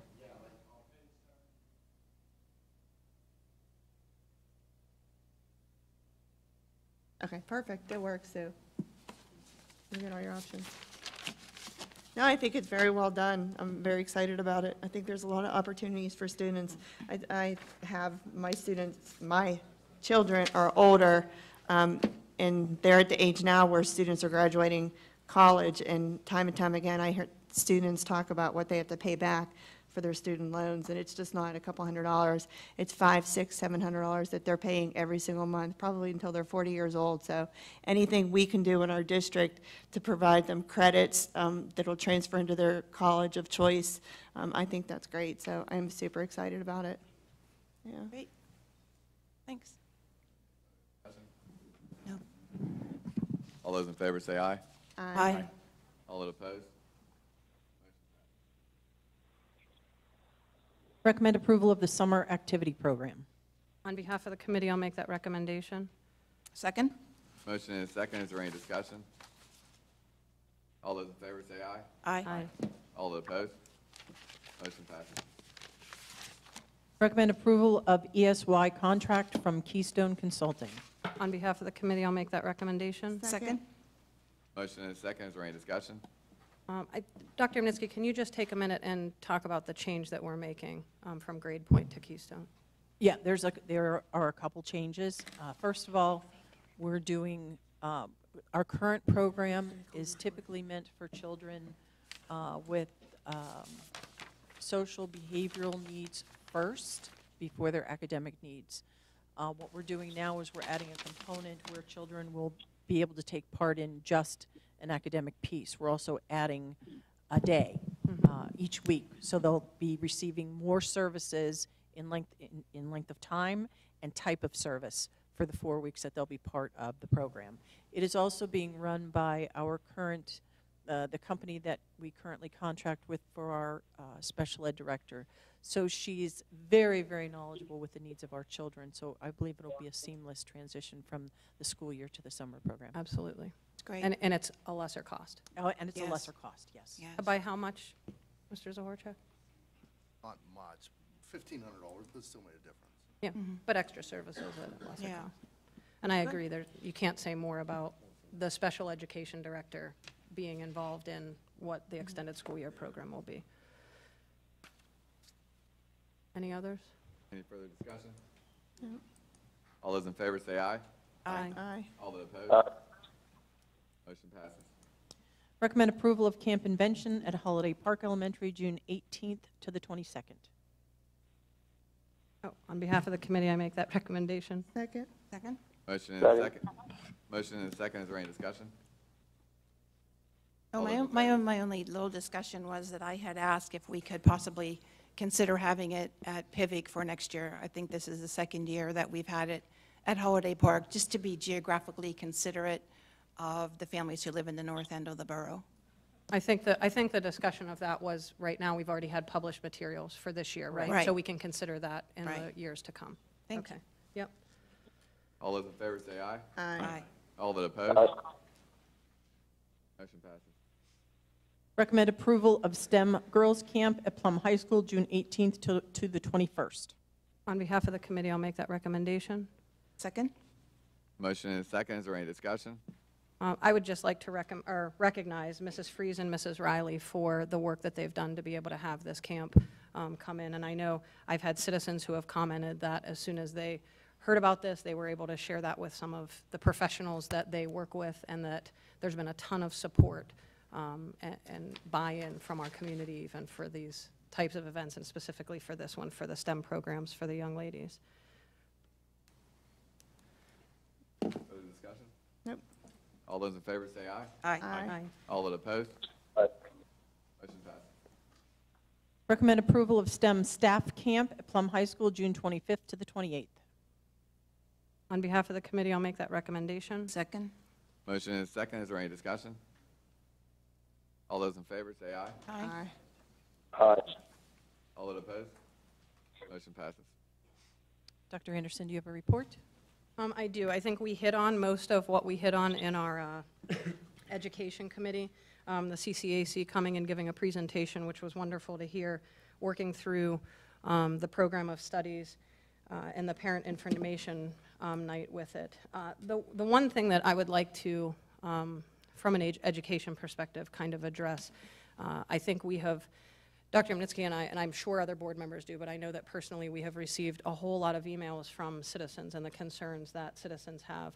And we have shared, Mr. Hill mentioned his 60 questions, and I have those 60 questions. Dr. Yamnitsky has those 60 questions. We have not, just for you to know, unless you sent them, I didn't send those to the rest of the board because we wanted to make sure to get through the questions that were asked. And I know we have Dan from VBH who's going to come and do more discussion and presentation tonight. So I recognize that we are not quite at the point to be able to make a recommendation on a configuration model, but I also recognize the weight that it is on the board with lack of being able to move forward, and the weight that it is on our citizens. Maybe I mean weight and weight, that it is on our citizens. So I wonder if, would it be possible for our administrative team to take some time and be intentional, not that you aren't intentional already, but after we hear from VBH tonight to be able to set aside some time. And I know you guys have been working towards that, but I feel like it's been fragmented, not on your end, but fragmented on how it's been presented to the public, and even in some respects how it's been able to be presented to the board. And so I wonder if it would be possible for the administration to give us a cohesive presentation, positives and negatives, vet through every one of the configuration models, and maybe whether it's stack ranked or your two best, what you guys feel like is, as the administrators in the building, as those who know our children and know, and let me say it this way, and somebody could say that me, as having 3 students in the district that are of a particular age group, that I have a certain interest in one configuration model or another. Nobody has ever said that to me, but they could. Somebody could say that sitting out here we have vying interests, whether it be Regency, whether it be junior high, whether it be, whatever kind of configuration that we want to discuss. I appreciate the administration knowing all 13 age groups, knowing all 13 class, kind of groupings, and being experts across the board. So if your team had the ability to sit down and say, we've looked at it, and we're willing to present and say positives and negatives, and these are the ones that we would, ones that we would recommend. Is that a possibility? Absolutely. I think it's something that would be very necessary. I believe that my staff and I can prepare, I think what I would refer to is a pros and cons presentation for each of the configurations that have been out there. I think what I would do is include not just the 4 that PASBO put out there, but if there have been other ones that have been on the table and questions have been raised, we'll certainly put together the pros and cons of those as well. When we're able, we will identify research if it exists, but I know that time is of the essence. Yeah. And what I could commit to is doing a presentation for the Education Committee. Okay. But I will also say that the research will be limited in terms of how much we can put together on that day. I tend to be more of a research-based person, but we will gather what we are able to get in that time. But I think having it done for Tuesday is more important than having a full body of research for Right. that. But because I think and you and I have had this discussion, that it's not just research-based, which I know you have done a lot of that already, but it's research-based as applicable to Plum Borough in our current, unique situation. Correct. And we also know, and I think why we're saying time is of the essence, is that VBH is going to let us know March matters. And so we need to be timely as far as that's concerned. Whichever way it fleshes itself out, it matters if there's going to be. And please know that myself and the administrators have had conversations since the beginning of the school year in discussing each of the options and exploring them should we be asked. In all the opportunities we've had to provide the numbers and those kind of things to you, we take our responsibility very seriously. Yes. So this is not a rushed presentation right. that we've put together. This is just finalizing all of those conversations and all of the legwork that we've done to date. So we will have it for you for the Tuesday Education Committee. I will post it online for any parent who is not able to make the meeting so that you can see the same presentation that anyone who's able to come to the Education Committee sees. Perfect. And is the goal to move a configuration forward at that point through education? My hope would be that if there's, I'm not sure the process that needs to happen, my hope Right. would be that maybe one or two could, maybe two could be moved forward for then the board to have at discussion. And then and I don't know Mr. Schlock or Mr. Colson if that needs to go through finance and facilities, but I think, again, time is of the essence regardless. So if it needs to flesh itself through, but I think no matter what, it's going to come to the discussion meeting. Might I also suggest that we include John in our discussions so that if a question about finances is Yeah. raised, he would be then prepared to offer what he can offer for each of the things that we explore educationally? And I would hope, yeah, absolutely. And I would hope that maybe we could, could we meet in here versus meeting in there? Because that's going to happen. And Steve, I don't know how you feel about that. I'm sure that there will be, a good amount of citizen attendance at that. Go ahead, Sue. I have a comment, and we do need to move forward with this. It's horrible to sit up here and have gone through this for the last 2 years with dissension, discussion, this, that, and the other thing. But we have hired a stellar leader for this school district. He will not be able to be released from his current employment to join us, and his start date is March 30th. I could not have asked for a better birthday present. And yes, everybody misses birthdays, and I missed my anniversary earlier this month to be here, because that's public service, and I enjoy public service. But it's tough. We need to make a decision for this community, but I can say that I would not dream of making a decision at the end of March at our meeting when Dr. Hyland doesn't start until after our meeting, because he is the individual who will be responsible for making it work. And for us to sit here and decide without his approval, and his approval could be early April. To me, it needs to be early April. But I think we would be doing a great disservice to our incoming leader to make a decision 3 days before he gets here and say, here, make this work, and not hear his expertise and his input on it as well, because he will be tasked with making it work. So that's my concern. I'm fine. I think he's a very intelligent man. He is already, I'm sure, looking at things. He's still a full-time employee at his district, and I wouldn't want, Dr. Hadley's been, we have other things to do, other things that, you have to be cognizant of. He has a job, but I think that he needs to be able to put his stamp of approval on it, and he currently has a full-time job. So I think we need to at least let him, if he's looking from afar now on his own time, that's great. When he gets here, I think it won't take him long to put his stamp of approval on it, and that's my true belief, because he's the individual that has to make it work. I know, Dr. Yamnitsky, how do you feel about that? I absolutely agree. Thank you. And I will include him in every conversation that we have moving forward. I will not bring something that he has not seen or had an opportunity to weigh in on, and I would ask him to provide to you whatever you need so that you understand that that the team that's going to be moving forward will absolutely include him, even though Okay. he will be doing it on his own time. We have to be very careful, yes. So that's my concern. And that being said, I think I would be comfortable approving it in early April when he is our employee. I think So- the concern about that is that we might not. A week, we're talking a week.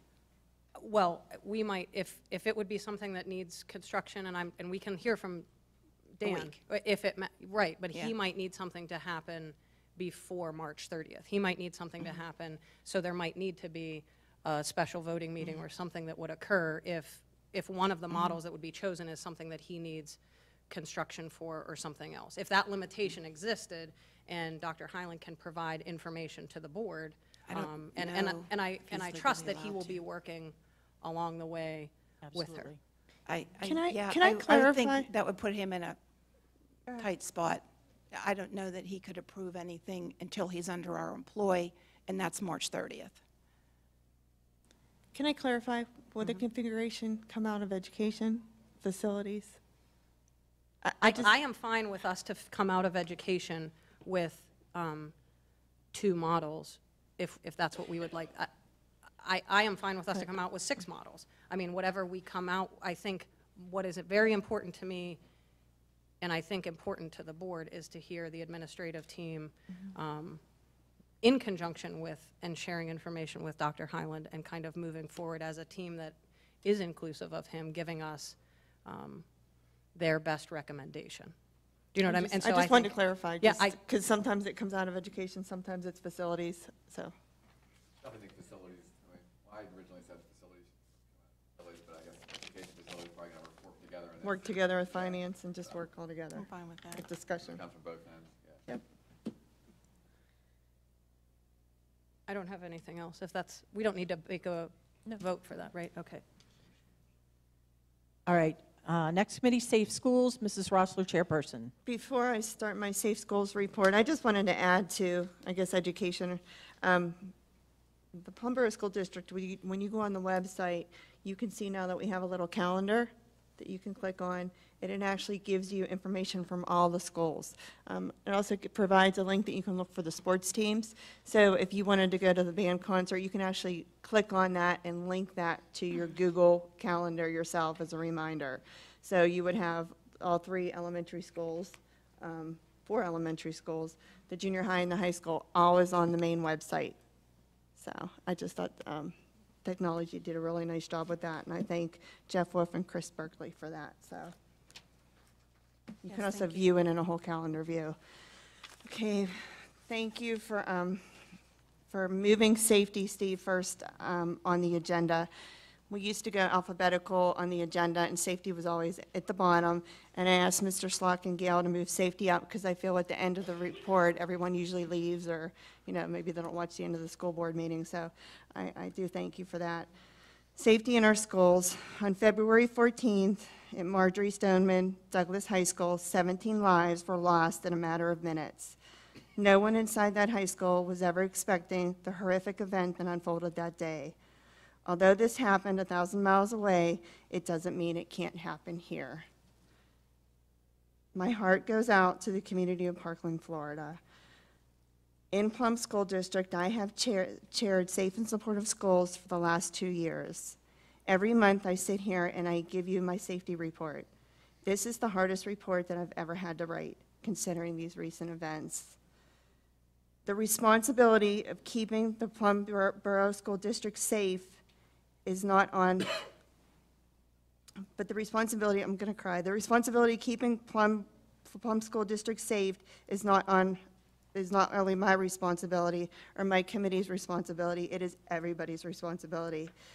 To provide a safe environment, everyone needs to participate, and we all need to work together.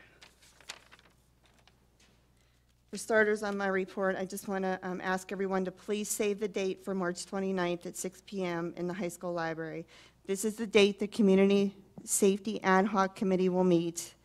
And I would also like to thank Steve Schlock for honoring my request to reopen this committee. This committee is for students, employees, parents-to-be, and all other members of the community. This will meet quarterly to work together as a community to address concerns and provide transparency when it comes to safety in our schools. Training in the district. Alice 1, classroom lessons. Alice 2, active shooter drills were provided to all staff members, completed by the end of the school year in 2016. Alice 1 training, age appropriate, was provided to all 7th and 12th graders and completed by the end of January 2018. Alice resources designed for elementary students have been purchased for every elementary classroom and will be distributed upon arrival. Training, the following training the staff has received: Stop the Bleed first aid training in August 2017, CPR training 2017, and AED training in August of 2017. Administration conducts 5 different drills, types of drills each year: a fire drill, a bus evacuation drill, an internal lockdown, an external lockdown, and school evacuation drills. All drills are recorded. In addition, they have a code purple that is practiced as of now. These procedures are confidential. They also have a bomb threat protocol that was developed using recommendations from the FBI and the Department of Homeland Security in conjunction with the local authorities. These protocols are also confidential. Each building has an emergency operations manual and school reunification plan that is updated yearly and reviewed by local authorities. The risk and vulnerability assessment. This is performed by the Pennsylvania State Police. This is an extremely important assessment that will provide valuable feedback on how safe our schools are. They evaluate the facilities, the emergency operation plans, and we will have this assessment take place this spring. Plum Police Department. I'd like the community to know that this district does have a good relationship with the Plum Police Department. Not only do we have Officer Little, the SRO, but Chief Armstrong has his officers patrol our schools, every school, every day. Alice, I've personally heard good things from students regarding the training they were provided by Officer Little. Talk to your students and find out what they learned. Drug education, the best way to prevent drug abuse is to educate. We do that in the Plum Borough School District. To provide you the material the district uses, please see operationprevention.com. FOBs, district employees use them to enter the buildings. Access to our buildings during school hours. All buildings are locked during the student day. Only adults with appointments are permitted in. All buildings use a buzz system. All visitors must present a driver's license that is run through our Raptor system to complete a criminal background check. Visitors are issued name tags. On a side note, never should anyone enter a building by piggybacking. Every single visitor should be properly vetted, period. Policy 707 states that visitors are no longer allowed on the district property during school hours. The tip line, this is an invaluable resource. I talk about this every month. Use the tip line for the right reason. Don't think of it as telling on someone, but helping someone. Your tip could save a life. Don't be afraid to do the right thing. If you see something, say something. Again, do it for the right reason. The vestibule, we're moving forward with the building a vestibule at the high school. Head of safety, nothing. Community forums. I just wanted to tell the public that we did try to provide the public information. We had 4 community forums. We had one on Alice, hosted by Officer Little, suicide, bullying prevention, and am I missing one? Opioid. Drug and alcohol awareness. So we had that for the community. Last but not least, I did ask the principals to speak tonight on bullying. This seems to be a serious issue, and I'd ask the principals to speak about bullying, the prevention that you use in your school, and also if you believe that you need additional resources because what you have is not working. All right, good evening. I want to thank Ms. Caldwell, Ms. Rossler, and Dr. Anderson for your help with the program of studies. I didn't get a chance to thank you, so I do think we presented something good this year. As far as the high school goes with bullying prevention, All our 9th grade health classes have lessons conducted on bullying by the guidance counselors as well as proper social media use. We have counseling available, peer mediation, our student assistance program. We have police interventions, school discipline, and we also have bullying regulation forms that are filled out by administrators whenever there is a suspected bullying abuse going on. Also, with our positive behavior support program that we are starting to implement this year, that was the $10,000 grant we received last year with the Pride, Respect, and Excellence. There will also be bullying lessons implemented throughout that in the first year. So I feel that we are working on the culture at the high school and to change the culture and to alert the students of the multiple ways to report bullying. I do believe our tip line has been used more this year than last year, which causes more work for us, but is in a good way. We're glad to be proactive about it. We're glad to get the tips, and we want to resolve it before anything happens. But if you're offering money, I will definitely look into different ways that we could use additional resources. But I do feel with the positive behavior plan, and we're going to get even more lessons into the classroom, that we're heading in the right direction. I laughed when you said that, but if you're serious and there's a problem, I definitely think the board should provide you other resources. Well, That's my question. Right. The numbers don't tell me there's a problem. Okay. The number of bullying request forms that we filled out, the number of bullying incidences in the student information system. Now, do we hear and see everything? No. So what I plan on doing is my next local principals meeting and asking if there's any high school plans out there that, any research-based high school plans out there that other schools are using that might be more effective than what we're doing. But I think we're doing a pretty good job here. Thank you. Mr. Fischel.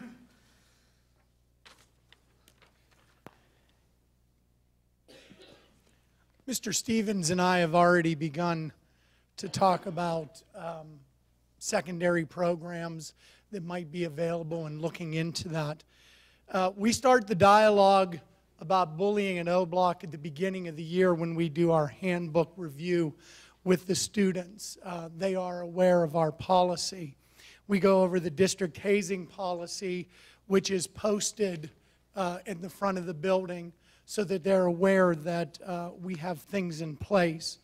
Our bully prevention survey is given at the end of the year, each year, so that we can get information from our students about their experiences. We use our iPads so the kids can reply to several different questions. Last year, we had 330 responses to different questions about, do you feel that you've ever been bullied? Where were you bullied? Things like that. We take that information and then we plan accordingly for the following year. Last year, we noticed that 81% of the students who reported that they had experienced bullying did not tell someone. So now again, what percentage? I'm sorry. 81% of the students who said they experienced bullying. That's not 81% of our students. 81% of the students who said they experienced some sort of bullying did not tell someone. So we started this year with the see something, say something. We've had dialogue in the cafeteria with them. We promote the tip line, and we make sure that the students know that they can be a hero for coming forward. In the junior high, there's a little bit of a snitch or tattletale that they don't like to have that label. But we tell them that they can be a hero by coming forward and saying something. We do something during the cafeteria time called My Friend Monday. We tell the kids that if you want to have a good friend, you got to be a good friend. So we go around the cafeteria and allow the students to introduce one of their friends and say why that person is a good friend, and then they get to get in line first. The kids like to get in line first, so that's the incentive. So we start with that also. Every student at O Block Junior High participates in the Common Sense Media program, and that is a program that has different lessons, including cyberbullying and online identity. So we make sure that every student is engaged in that. And again, I would reiterate what Mr. Stevens said. If you're offering additional resources, we'll make sure that we put them to the best use. Okay? Tell me what you need, Mr. Official. Thank you.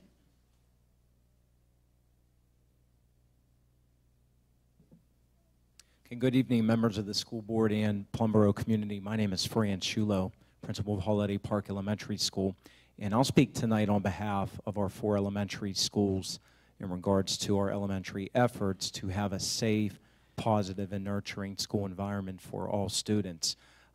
This is a combined effort, members of the school board and community. It truly is. When our students step into the door, they spend 180 quality days with us. And one of the things we attempt to do at the elementaries is really invoke upon a family atmosphere. And that's done collectively. And when I say that, I mean that emphasis is truly placed on safe, staying positive, and really nurturing our students. And along the ways, every day brings a teachable moment. We strive to recognize the student efforts and try to uphold this expectation that we have of a safe, positive, nurturing school environment for all elementary school students. To help us sustain and excel within our elementary schools, we have a number of programs in place to support each and every student. One of the first things we have is what's called the Second Step Anti-Bully. It's a research-based curriculum that all kindergarten through 6th grade staff members had implemented this year within the elementary schools. It includes collaboration with students in creation of classroom rules, and also empowers students to recognize bullying, report bullying, refuse bullying, and also the role of the bystander whenever they see or perceive to see a bullying incident. On top of that, we really lean on our positive school behavior programs within each of the elementary schools. At Center Elementary School, Be a Star on Center Stage is their theme. Pivot Elementary School is entitled Pivot MVPs. At Regency Park, it is entitled Park, which stands for Positive Attitude, Respect, and Kindness. At Holiday Park, we go about a theme called Champs, Caring, Honesty, Attitude, Manner, Pride, and Support. And within each of these, we really uphold against students going above and beyond expectations and helping to maintain and sustain this positive learning environment. In addition, we have weekly classroom group lessons of which we support student development with safety, for example, pedestrian safety, and on top of that, social interactions. Monthly, our guidance counselors push into the classroom and incorporate bully prevention, social skills, coping skills, and career readiness skills. In addition to this, the many teachable moments, including skills for learning to work with one another, collaboration, empathy, emotional management, problem solving, teamwork, and building upon cultural awareness and sensitivity. The last piece that we have within each of the elementary schools is a building-wide safety team that is made up of staff members. And in addition to meeting monthly, we are constantly reviewing our practices and what are best practices to help install what I have just read to you into each and every one of our students. So with the school board mentioning of potential resources here, we can certainly report back to our safety teams as well as talking to our teachers, and as well as hear from our students on what they may like to see to continue to layer this supportive, safe, and nurturing environment within each of the elementary schools. Together as a team, we will uphold our positive school behavior expectations, as well as help our students continue to grow with their social, emotional, and self-regulation skills. Thank you. Now, thank you to Mr. Official, Mr. Solo, and Mr. Stevens. Vicki, can I ask a question of them? Can I ask a question of them? Go ahead. Is that, were you moving Go ahead. on from that? Go ahead. Of your bullying incidents, how many would you say are when they're reported to you and you're dealing with them, would you say are in-building bullying or cyberbullying?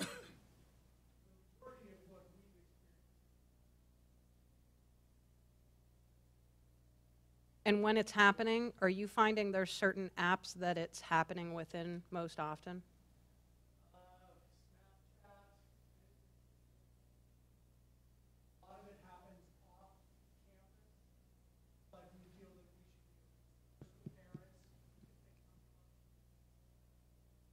Yeah.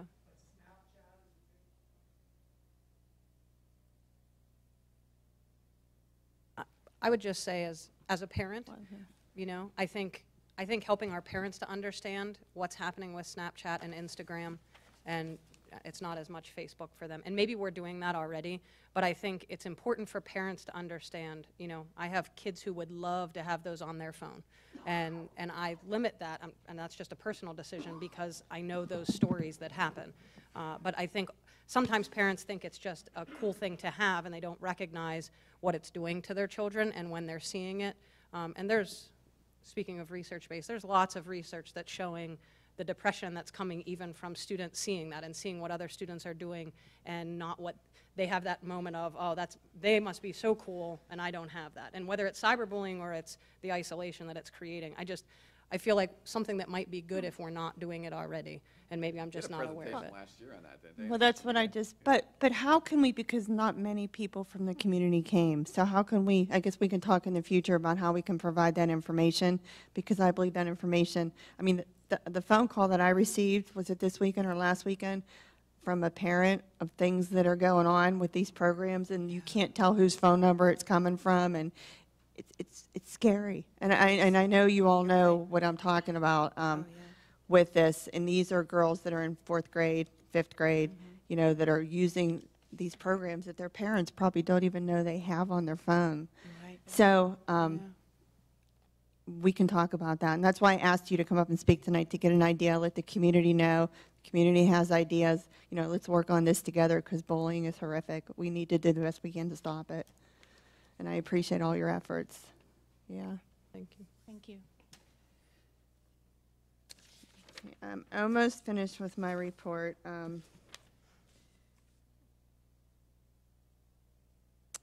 I touched on a couple of important points tonight. We heard from the principals, but before I finish, I want to reassure, because I've received a lot of phone calls from community members, and actually it's not only been community members who had kids, but it's been the seniors who've reached out to me because they're concerned about the safety in the schools. So that's actually interesting in light of tonight.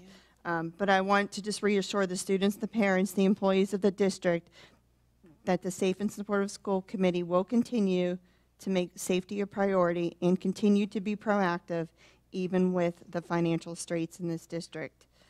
So last but not least, we have funding. With the finances of the district, we need to have money to provide resources to make this district safer.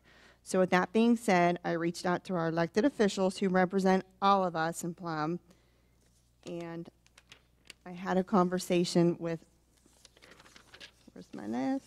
Hold on. Joe Markosik. He was the first one that called me back. Joe was very receptive. I'm not going to share my entire conversation with him, but he is in support of funding for safety. He's mentioned more grants too at the state level. He was actually meeting with Governor Wolf, possibly meeting with Governor Wolf that day, who I also emailed my concerns to. Tony DeLuca, more money for training for school counselors to deal with mental health. This is huge. Everybody's talking about mental health, and he believes that the counselors need training to understand it. I agree with him.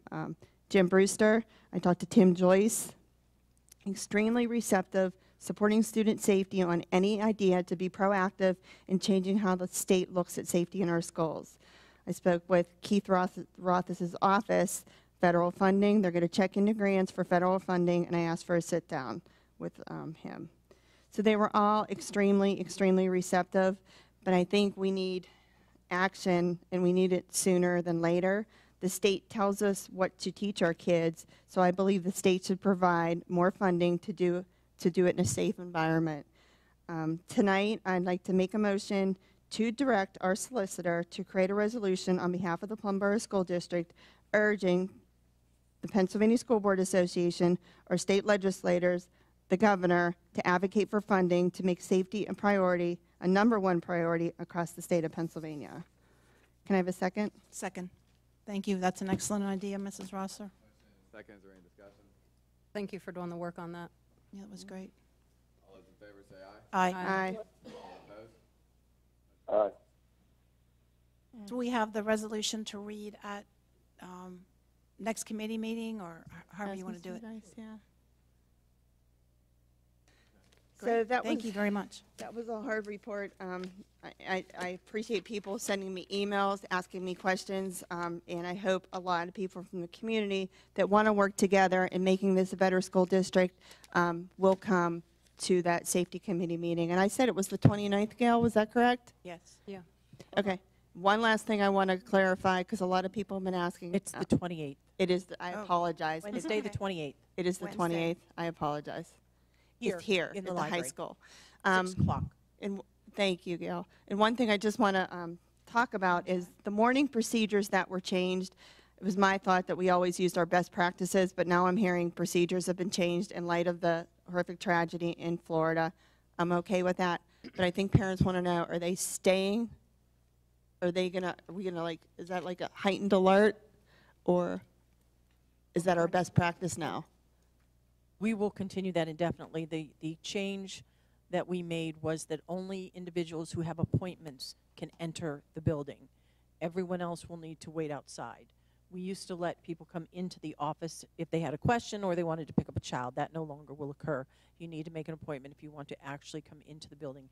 Everything else that we've done that Mrs. Rossler talked about are all considered best practices and will continue on. Thank you very much. Thank you. That was very good, Mrs. Rossler. And Thank you. Very That was informative. hard. A lot of work. Like they'll meet you at the door?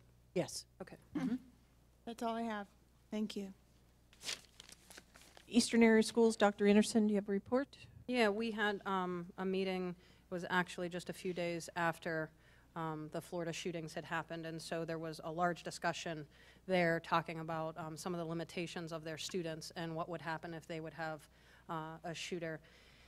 And so they talked, and they only have one entrance and one exit, so there were just discussions about that and what would happen. Nothing that was doing something. One of the other changes that they were making at this point, one of the other limitations that they have, all of their transportation comes from outside.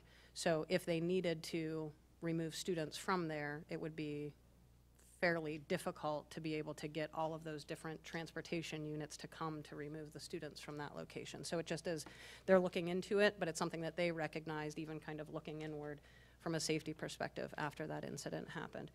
They're continuing to move forward on their gardens, and that's going forward. Everything else was pretty much status quo. Thank you. Facilities Committee, Mr. Colson, Chairperson. Recommend approval to move forward with the O-block roof and sewage options. On behalf of the committee, I'd like to make that recommendation. Second. Motion and second. Is there any discussion? That total about, what, 600,000, John? Just curious on the time frame, if you could give us an update what the time frame might be on that. The plan would be to do it over the summer. Okay. Thank you. Thank you. Good evening. Thank you for patiently waiting. No problem. We were learning about how fireflies light up and making paper airplanes. Yeah, I saw We got to finish the vote first, then we'll go to your Sorry. update, yeah. All those in favor say aye. Aye. All that opposed? Aye. Motion passes. All right, go ahead. Okay. In light of some of the conversation that I overheard, it sounds like we're going to have a deeper discussion on the options. So maybe I can eliminate any kind of discourse on that unless you had particular questions for me tonight. But I can work in with Gail's administrative committee to give support on each one of the options for the details, if that works. So it all comes together. Okay.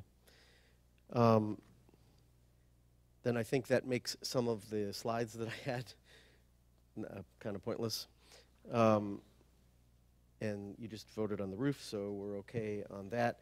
I do think that I ought to explain a little bit on the roof, because what you're going to see, I explained to the Finance Committee last week or so ago.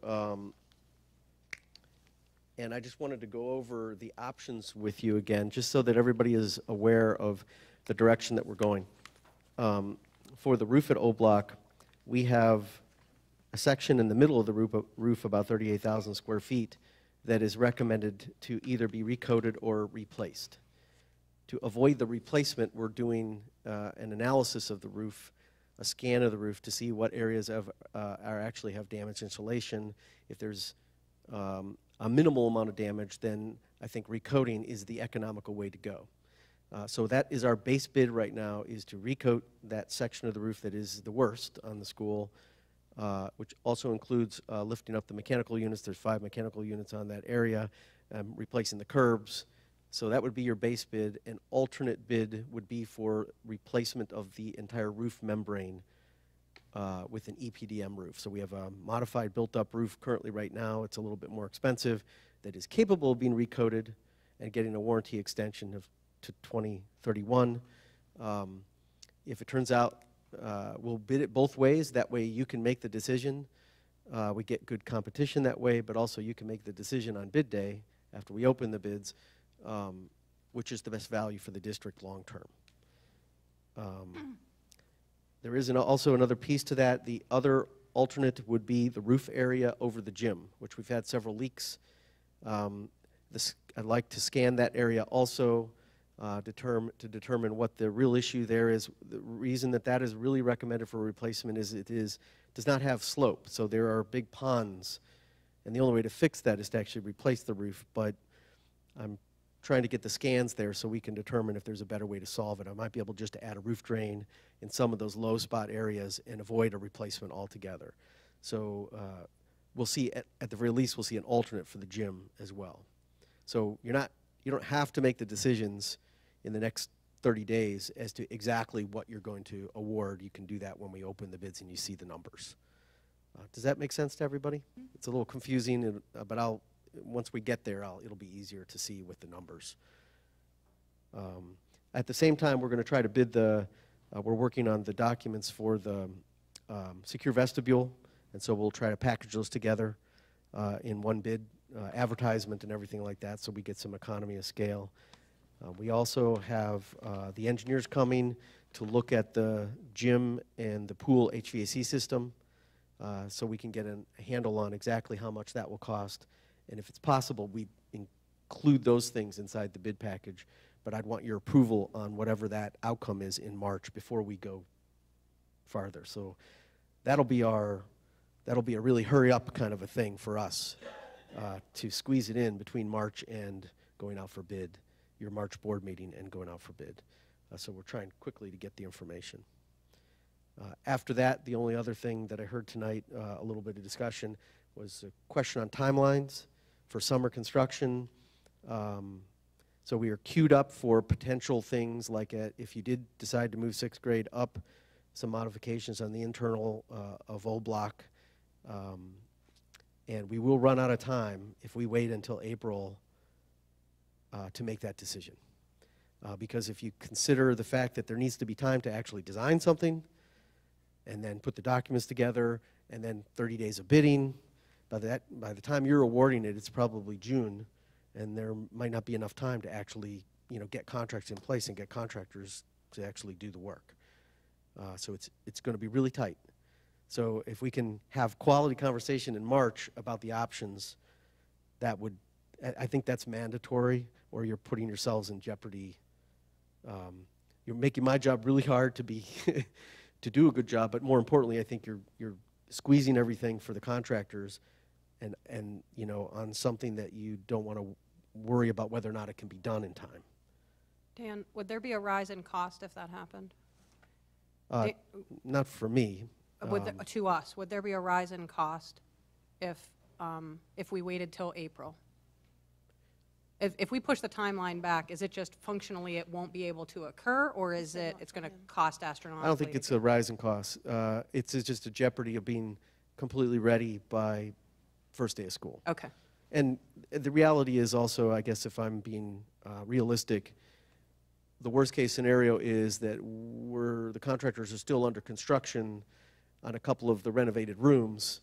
So no one goes in those rooms for an extra few weeks until they do actually get done. So it's not like it's going to delay a whole school year or anything like that. It's just that, I'd like to deliver for you when you need it, and I want you to understand that there's a possibility that the schedule would have to be pushed construction-wise into the school year potentially. Do you see a difference, Dan, between the last week of March and the first week of April? A week's difference? Do you see a difference in a timeline? If we can get approval in the first week of March when we have our new superintendent on board? First week in March would be ideal. That's what I mean, we're talking, we already decided we're going to go through committee. But if we wait to and then April- bring it to discussion, which goes to voting, which is the last week of March. I guess it just depends on what you're going to do. So Right. could you work with the first week of March? I mean, the first week of April, when we have our new superintendent on board, who will have to make this plan work for our students for several years down the road? As long as you understand that August, what's the first day of school? 28th. Can you make it work? You might not be ready for that day Right. from a construction point of view, but it also depends on the scope of work that you decide to do. Depends on the scope of work. Yeah. So I can't answer the question 100% yet. Right. But I will say, Depends on the scope of work, you said. yeah, I'd like to already be out for bid by then. Right. That would be what. Well, we know my- some things, we already know, you're doing, the roof. Right. Those are capital projects. But for this, is my question, because we would vote on that at the March voting meeting, and then we have a new superintendent starting March 30th. I understand. Thank you. Dan, can I ask a question about the vestibule? Yes. Can you just help me to understand why the cost changed so much from what our original kind of estimate was? I realize that we had this good discussion at the last meeting, but not everybody was there. Right. So when we had our meeting with the security folks and the engineers and the principal, and we went over all the options and possibilities, and it was the first time actually getting to talk to the security folks. We came up with a revised design that moved things over a little bit, made a little bit more room for them. They need to potentially, sometimes of the day, have 2 people inside the space. What we also learned is some things that we didn't know. All of the doors, they have problems with all the doors. And the doors need to be replaced. And the hardware on all those doors needs to be replaced. And the locking mechanisms electronically do not currently function properly. They're working, but it's a rigmarole kind of a thing, and they're all together in action, and it's very complicated. They need to be redone, and you've had companies every year, they keep coming back when the doors jam, trying to fix the doors, and they are putting temporary measures in just to try to limp it along. So we added the replacement of the doors onto the cost of the construction, and that increased the cost. So that was the majority of that. Just, wow. That's expensive doors. I agree. I thought the same thing, but we do have to. Oh, yeah, I'm not make against safe. them. I I'm just saying know. they're expensive. I was didn't realize surprised doors it were that much. basically doubled in cost, and it was, No, and I think you explained some of the part. I think it only went up about 20. My maximum guess number went up about $25,000. So. And it started out around 30. No, that was the low end of this. Oh. I always give you a range. Yeah. And I'm always guessing. Yeah, On I these know. tiny jobs, it's a total guess. It was 30 to 60, and now It it's could 20. come in less. It's a 60 to 85,000, I think is what I guess. It's a 30 to guess. 60, yeah. If it could come in higher than 85 in the final run, depending upon how the engineers' work works out. But I think we're in the reasonable ballpark. And you explained the need to sometimes have the 2 individuals are in the security station, and originally it was designed with the 1. Yes. So that was a change in space and configuration. Right. The earlier version, of course, I didn't have the advantage of talking to them. I had only used my own experience after being here. I never saw 2 people in the room, so we just assumed they only needed 1 spot. But after talking with them, they do cross over potentially for an hour or 2 a day, and you'd need 2 people in the room. Sure, actually. Here. Here. Okay. It's in that. It was that Tuesday. Yeah, it was at the facilities meeting. Yeah. Yes. Yeah. It's further down. It's a black and white. Here, Vic, it looks like this. There you go. It has the two little chairs on it, and it's nice.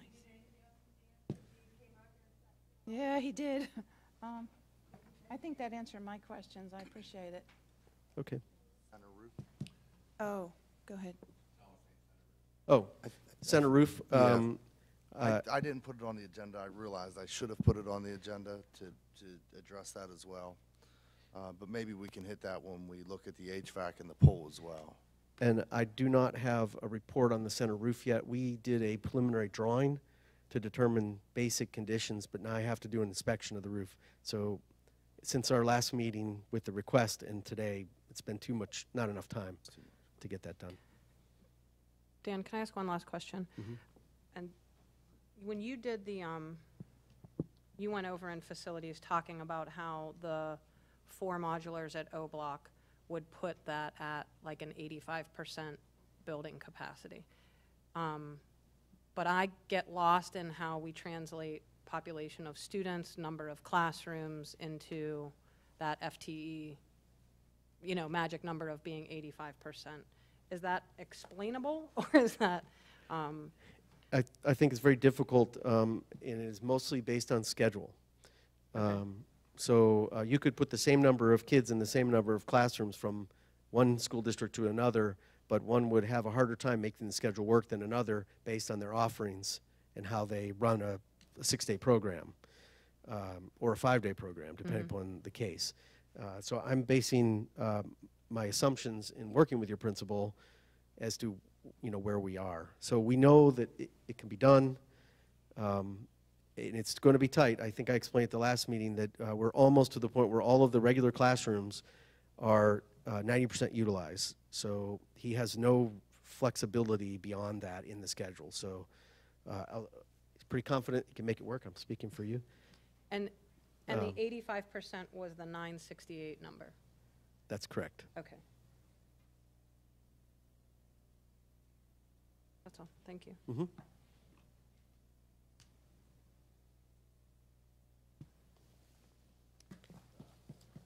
Recommend approval to retroactively approve Shear Electric to perform bus garage work. On behalf of the committee, I'd like to make that recommendation. Second. Motion is second. Is there any discussion? All those in favor say aye. Aye. All that oppose? Aye. Motion passes. Recommend approval to use CoStar vendor CCL to complete infrastructure upgrade for VoIP. On behalf of the committee, I'd like to make that recommendation. Second. Motion is second. Is there any discussion? Just briefly for Mrs. Ahorchak, this is in our current budget? Yes. Thank it you. is. I thought so. I just wanted to clarify. Thank you. Any further discussion? All those in favor say aye. Aye. All that oppose? Aye. Motion passes. Recommend approval to accept the agreement of sale for 606 Miller Lane, Plum, PA 15239. On behalf of the committee, I'd like to make that recommendation. Second. Motion is second. Is there any discussion? This comes out to like a net of 231 after taxes and everything. Yeah. All those in favor say aye. Aye. All that oppose? Motion passes. That's all I have. Thank you. Okay, thank you. Thank you, Mr. Colson. Finance Committee, Mr. Schlock, Chairperson. Recommend approval to exonerate uncollected real estate taxes for 2017 per Mr. Schlegel. On behalf of the committee, I will make the recommendation. Motion is second. Is there any discussion? All those in favor say aye. Aye. All that oppose? Motion passes. Recommend approval of GOB bills for February. On behalf of the committee, I will make the recommendation. Second. Motion is second. Is there any discussion? All those in favor say aye. Aye. All that oppose? Motion passes. Recommend approval of treasurer's report and food service reports for January. On behalf of the committee, I will make the recommendation. Second. Motion is second. Is there any discussion? All those in favor say aye. Aye. All that oppose? Motion passes. Recommend approval of budget transfers for February. On behalf of the committee, I will make the recommendation. Second. Motion is second. Is there any discussion? All those in favor say aye. Aye. All that oppose? Motion passes. Recommend approval of 2018-19 AIU Program of Services budget, for which you have a handout. On behalf of the committee, I will make that recommendation. Second? Motion and a second. Is there any discussion? All those in favor say aye. Aye. All that opposed? Motion passes. Recommend approval of continuation of E-rate agreement year 21. On behalf of the committee, I will make that recommendation. Second? Motion and a second. Is there any discussion? All those in favor say aye. Aye. All that opposed? Motion passes. Recommend approval of the following overnight trip as listed. On behalf of the committee, I will make the recommendation. Second? Motion and a second. Is there any discussion? All those in favor say aye. Aye. All that opposed? Aye. Motion passes. Just brief report. Basically, John, you can correct me if I'm wrong, but we have approximately potentially $4 to $5 million in capital projects for 18-19. We have approximately $4.2 million in the Fund 35. So given that information, I think it's probably in the best interest of the school district. Whatever configuration option we pick, we probably should avoid using it, taking money out of that fund and try to allocate it strictly for capital projects because, you know, capital projects are urgent and they're for the coming year. We have the need. You would agree with that? Yeah. Thank you. Did you say that, yes or no? John, did you say yes, you agree with that? I didn't. We certainly have the need for the capital projects. Whatever we do, configuration-wise, we have to consider the money that we're going to be spending. We don't on have any that. money elsewhere. Because we have some serious capital needs. Yeah. Serious I mean, capital major, needs. including buses and everything else. And we also have, you know, beyond the next 2 to 3 years, we have capital needs beyond that. We're basically going to have to do we're going to do prioritization. That's obviously going to be So I think that it's most important that we prioritize Yeah, exactly what it prioritization, is we need over the next 2 to 3 years, find a way then to fit it in our general fund eventually. I did see something. I saw we needed like 16 buses because 16 of our buses are in poor condition, and then we're adding $450,000 a year to buy buses. And then I saw there was $1 million to have it paved down there. The bus, are we in the bus business? Well, that's not going to be one of our top priorities by any stretch of the imagination. Although it is something that would be nice to do if we had an unlimited supply of money. We don't have unlimited, It's going to go on the very bottom of that list. But one thing that we are going to have to consider is buses. Annually, every year, those buses get a year older. It would be nice to eventually fit that into the general fund budget as opposed to borrowing money and then That'll be- buying buses yeah. with borrowed money. I don't think that's the. Immediate short term, it's not going to, John, is there a way to factor in transportation to the configuration model discussion? It is. It is factored into every different scenario that we've costed out to this point, yes. And it's going to change based on what configuration option we choose to do. See, the bottom line is, however many kids are at any one point in time traveling to and from school is the amount of buses you need. So you take the population, if it's 2,000 students, you divide that by generally about 50 students per bus, and that's how you find out how much buses you need at any one point in time. So obviously, the more tiers you have, the less busing that you need. The less you can reduce that 2,000 number, the less you're going to have to pay for buses. So I'm just thinking, so K to 6 is 7 grades of students versus, Right now, we have 38 buses for that particular group of students. and then 7 and 8 is your least amount of buses, 9 to 12 is Yeah, middle of the exactly. road. So right Okay. now, it's configured not in a beneficial way for the busing. Right. You know what I mean? It's because we're putting a lot of buses on the road at one point in time, and then that second run to the middle school, not the middle school, but to Right. the junior high Yeah. is less than what you would like to do if you were living in a perfect world. But you know, there is an operation. You understand there's a continuity of having elementary school sort of at the same time, Yeah, so you get yeah, that. yep. But with this comes an opportunity to look at busing as a cost and potentially skip a year and having to buy buses if the configuration is done in a way that you could reduce your overall bus fleet, you wouldn't have to buy buses for that particular year. You know, Right, so and that's- obviously, I don't think anybody is saying, pick a configuration to save money in transportation. No, I'm just because it's a wondering, very is it small factored portion. in? Right. What the configuration is, and we all know, it's staffing. Staffing. Yep. That's what it is. Right. I mean, we just say it out loud. That's what this is all about. Where I look at the capital projects as being a part of the configuration, we'll make this work, is what I'm saying.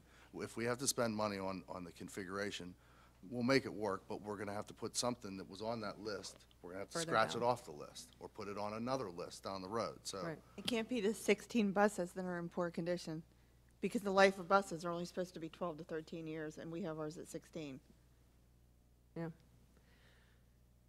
But if you configure a different way, It's safety. you may be able to reduce the overall bus fleet, which so That some we of those buy. 16 would just Yeah. go. Right. you Some know, of them. So. Yeah. And I don't want us to make, I don't want us, I'm But not trying to We're far entertain from that. that, but yeah, right, point. right. But I will definitely give you all the considerations That's when, what I'm saying, when we yeah. talk about building configurations and how that's going to impact us in every single possible way. Right, right. Thank you. Okay. Basically, configuration is going to shape the budget in a big way, and then obviously the revenue and expense side is ongoing talks, so. Mr. Schlott, can I make a comment in relation to finance, but also tie in my legislative Okay. report, if you don't mind, since we're on finance?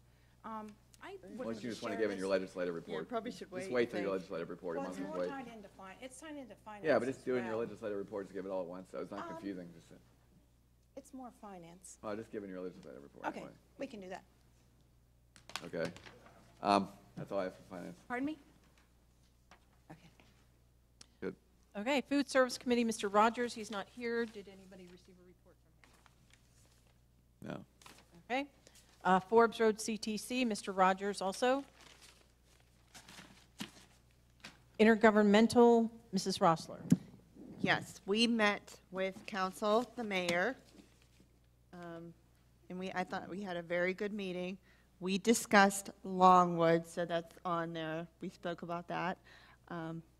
We discussed sharing services. I'm speaking.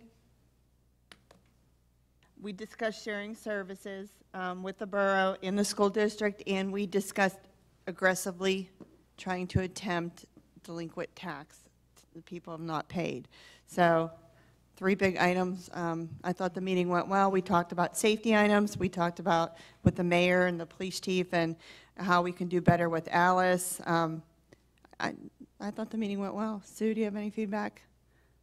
Anything? No, I think it is important to go with those delinquent tax Yeah. collections. We have new legal counsel on board for that, so that was good that we worked with the borough and let them be aware of that. Everybody who's working hard and paying their taxes deserves to have that across the board fairness in the borough. Right. So those are things that we want to pursue. And Do you have anything to add? I don't think there was much more. I think you got everything. Yeah, so I thought it was a quick meeting. We got a lot accomplished, so that's it.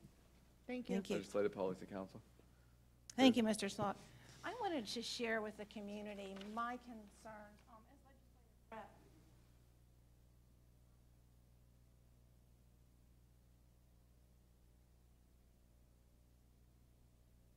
County representatives. So I have that as a plan, and I'm just making a. I have no idea.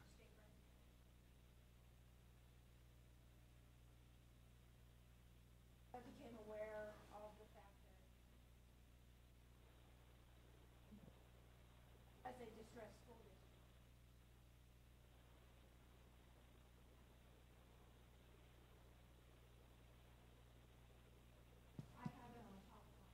So you want to use a mic?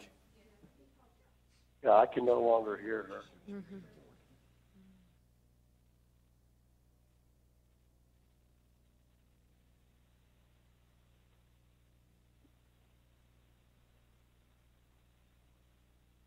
Thank you very much. To me, if there's funding available for our neighbors, maybe there will be funding available for us, and Representative DeLuca happens to represent multiple communities. So when Mr. Zahorchek and I sat down with Representative DeLuca, we, had many things that we discussed, and when I brought up the fact that I had been made aware that our neighboring school district had received some additional funding, I shared with him my concerns for us in Plum, and I'll share this list with the community. This is a list of the 500 school districts in Pennsylvania, the fund balances. And it starts with the negative fund balances at the top in red.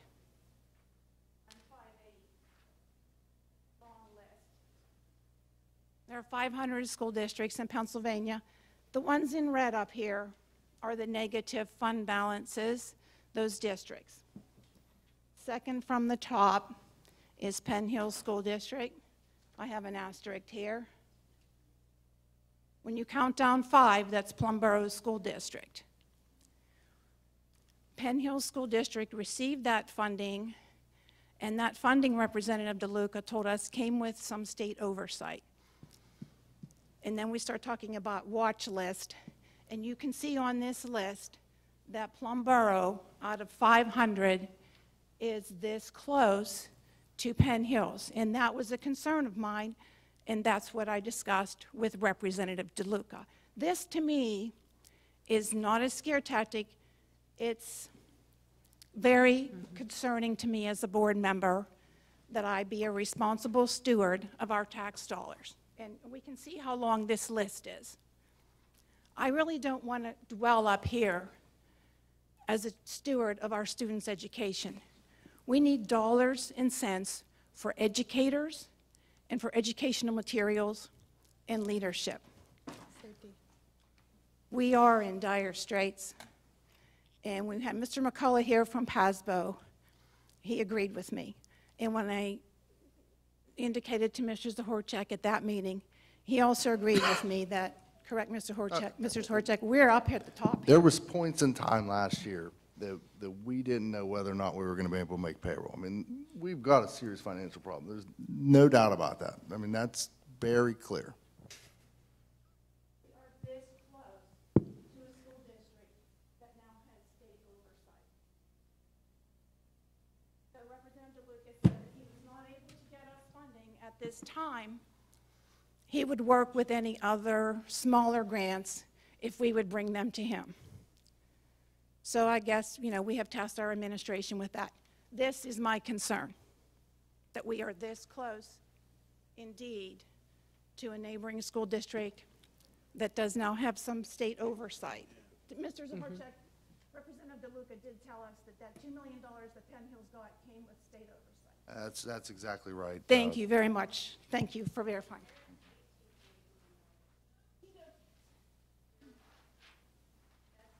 They act like that's no big deal. They act like that's. All right, let's get on. So, is that your report? I did it's reach out still to Representative negative. Markozic's office, and we will be meeting with him, Mr. Zohorchak and myself. He's really busy right now. He's on the State Budget Committee on the minority. He's the minority leader on the state budget, and they're working through that. So we will be meeting with him when he gets some free time, probably later in March or early in April. Look forward to that. Other than that, All right, no other thanks, Sue. report. Guys, try to keep quiet during the business of the meeting, please. Thank you, Mr. Schlock. Thanks, Sue, for your report. Thank you. Personnel Committee, Mr. Kolar, Chairperson.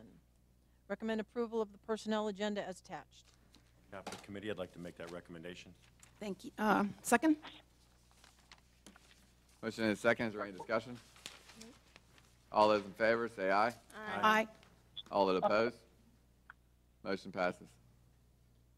Policy Committee, Mr. Wisniewski, Chairperson. Recommend approval of the following policies as listed. On behalf of Mr. Wisniewski, he has given me, I don't know if you all want this, he has given me, Dr. Brewer has been kind enough to give me a summary of each of the policy and the changes. Would you like for me to read through those for all of you, or are you fine with? I'm fine, Dr. Anderson. We're fine? Okay. It was a great discussion. I appreciate the committee work on it. Mr. Wisniewski's been on top of it, working very closely with Dr. Brewer. Been a great process. I think we've covered multiple years in a few committee meetings. So, okay, on behalf of the committee, I will make that recommendation. Second. Motion and a second. Is there any discussion? All those in favor, say aye. Aye. All that oppose? Motion passes.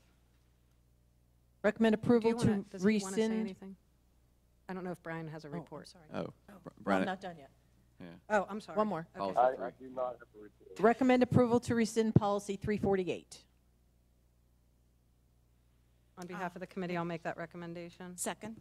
Motion and a second. Is there any discussion? Maybe just a brief explanation. I don't know if Mr. Wisniewski wants to go, or it was a duplication of policy, I believe. Correct. Right. So we have another policy in place, just the way the state coding has a line that we no longer need this policy. That's correct. Thanks, Dr. Brewer Kaminsky. provided this policy needs to be rescinded due to the fact that policy 104 was approved last month and includes the subject matter of harassment within it. Excellent. All right, motion and seconds, any discussion? All those in favor say aye. Aye. All that opposed? Aye. Motion passes. Transportation Committee, Mr. Zuko, chairperson. The Transportation Committee did not meet this month, so there will be no report. Thank you. Superintendent's report, very, very briefly. I just, most importantly, wanted to reiterate what Mrs. Rossler reviewed. She reviewed it very, very thoroughly. I don't think I have anything other to add to that other than my administrative team and I have met many, many times over the past couple weeks to ensure that we were doing everything we can to keep our kids safe. If any parent or community member comes across something that they believe is a recommendation that we should consider, I welcome that. And in addition, I will continue to let the community know when things go on in our schools that information should be shared. I will continue to share it in the way that I'm sharing it. Also, just for your information, since January 1st, our teachers have gathered $8,700 worth of grant money and goods for our kids. I wanted to compliment first Miss Cole. This is her 11th year of doing Jump Rope for Heart. This year, PIVIC raised $11,042, and in the past 11 years has raised $70,994 to go to the American Heart Association. So I wanted to commend her for that. I also wanted to commend the teachers and students and families at Holiday Park. They too had a Jump Rope for Heart and raised $6,895 for the American Heart Association. I wanted to congratulate Bethany Loy. She was in charge of hosting the PMEA Region 1 Band Festival this past week. We had 65 different districts visiting us, and they ended the visit with a concert on Friday night. So she did a huge amount for the music program here.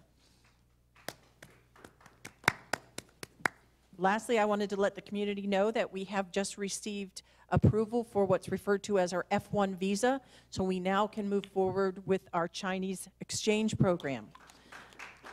Next step in this is we can take as many children, and they can send as many children as we have host families. The children will be high school seniors.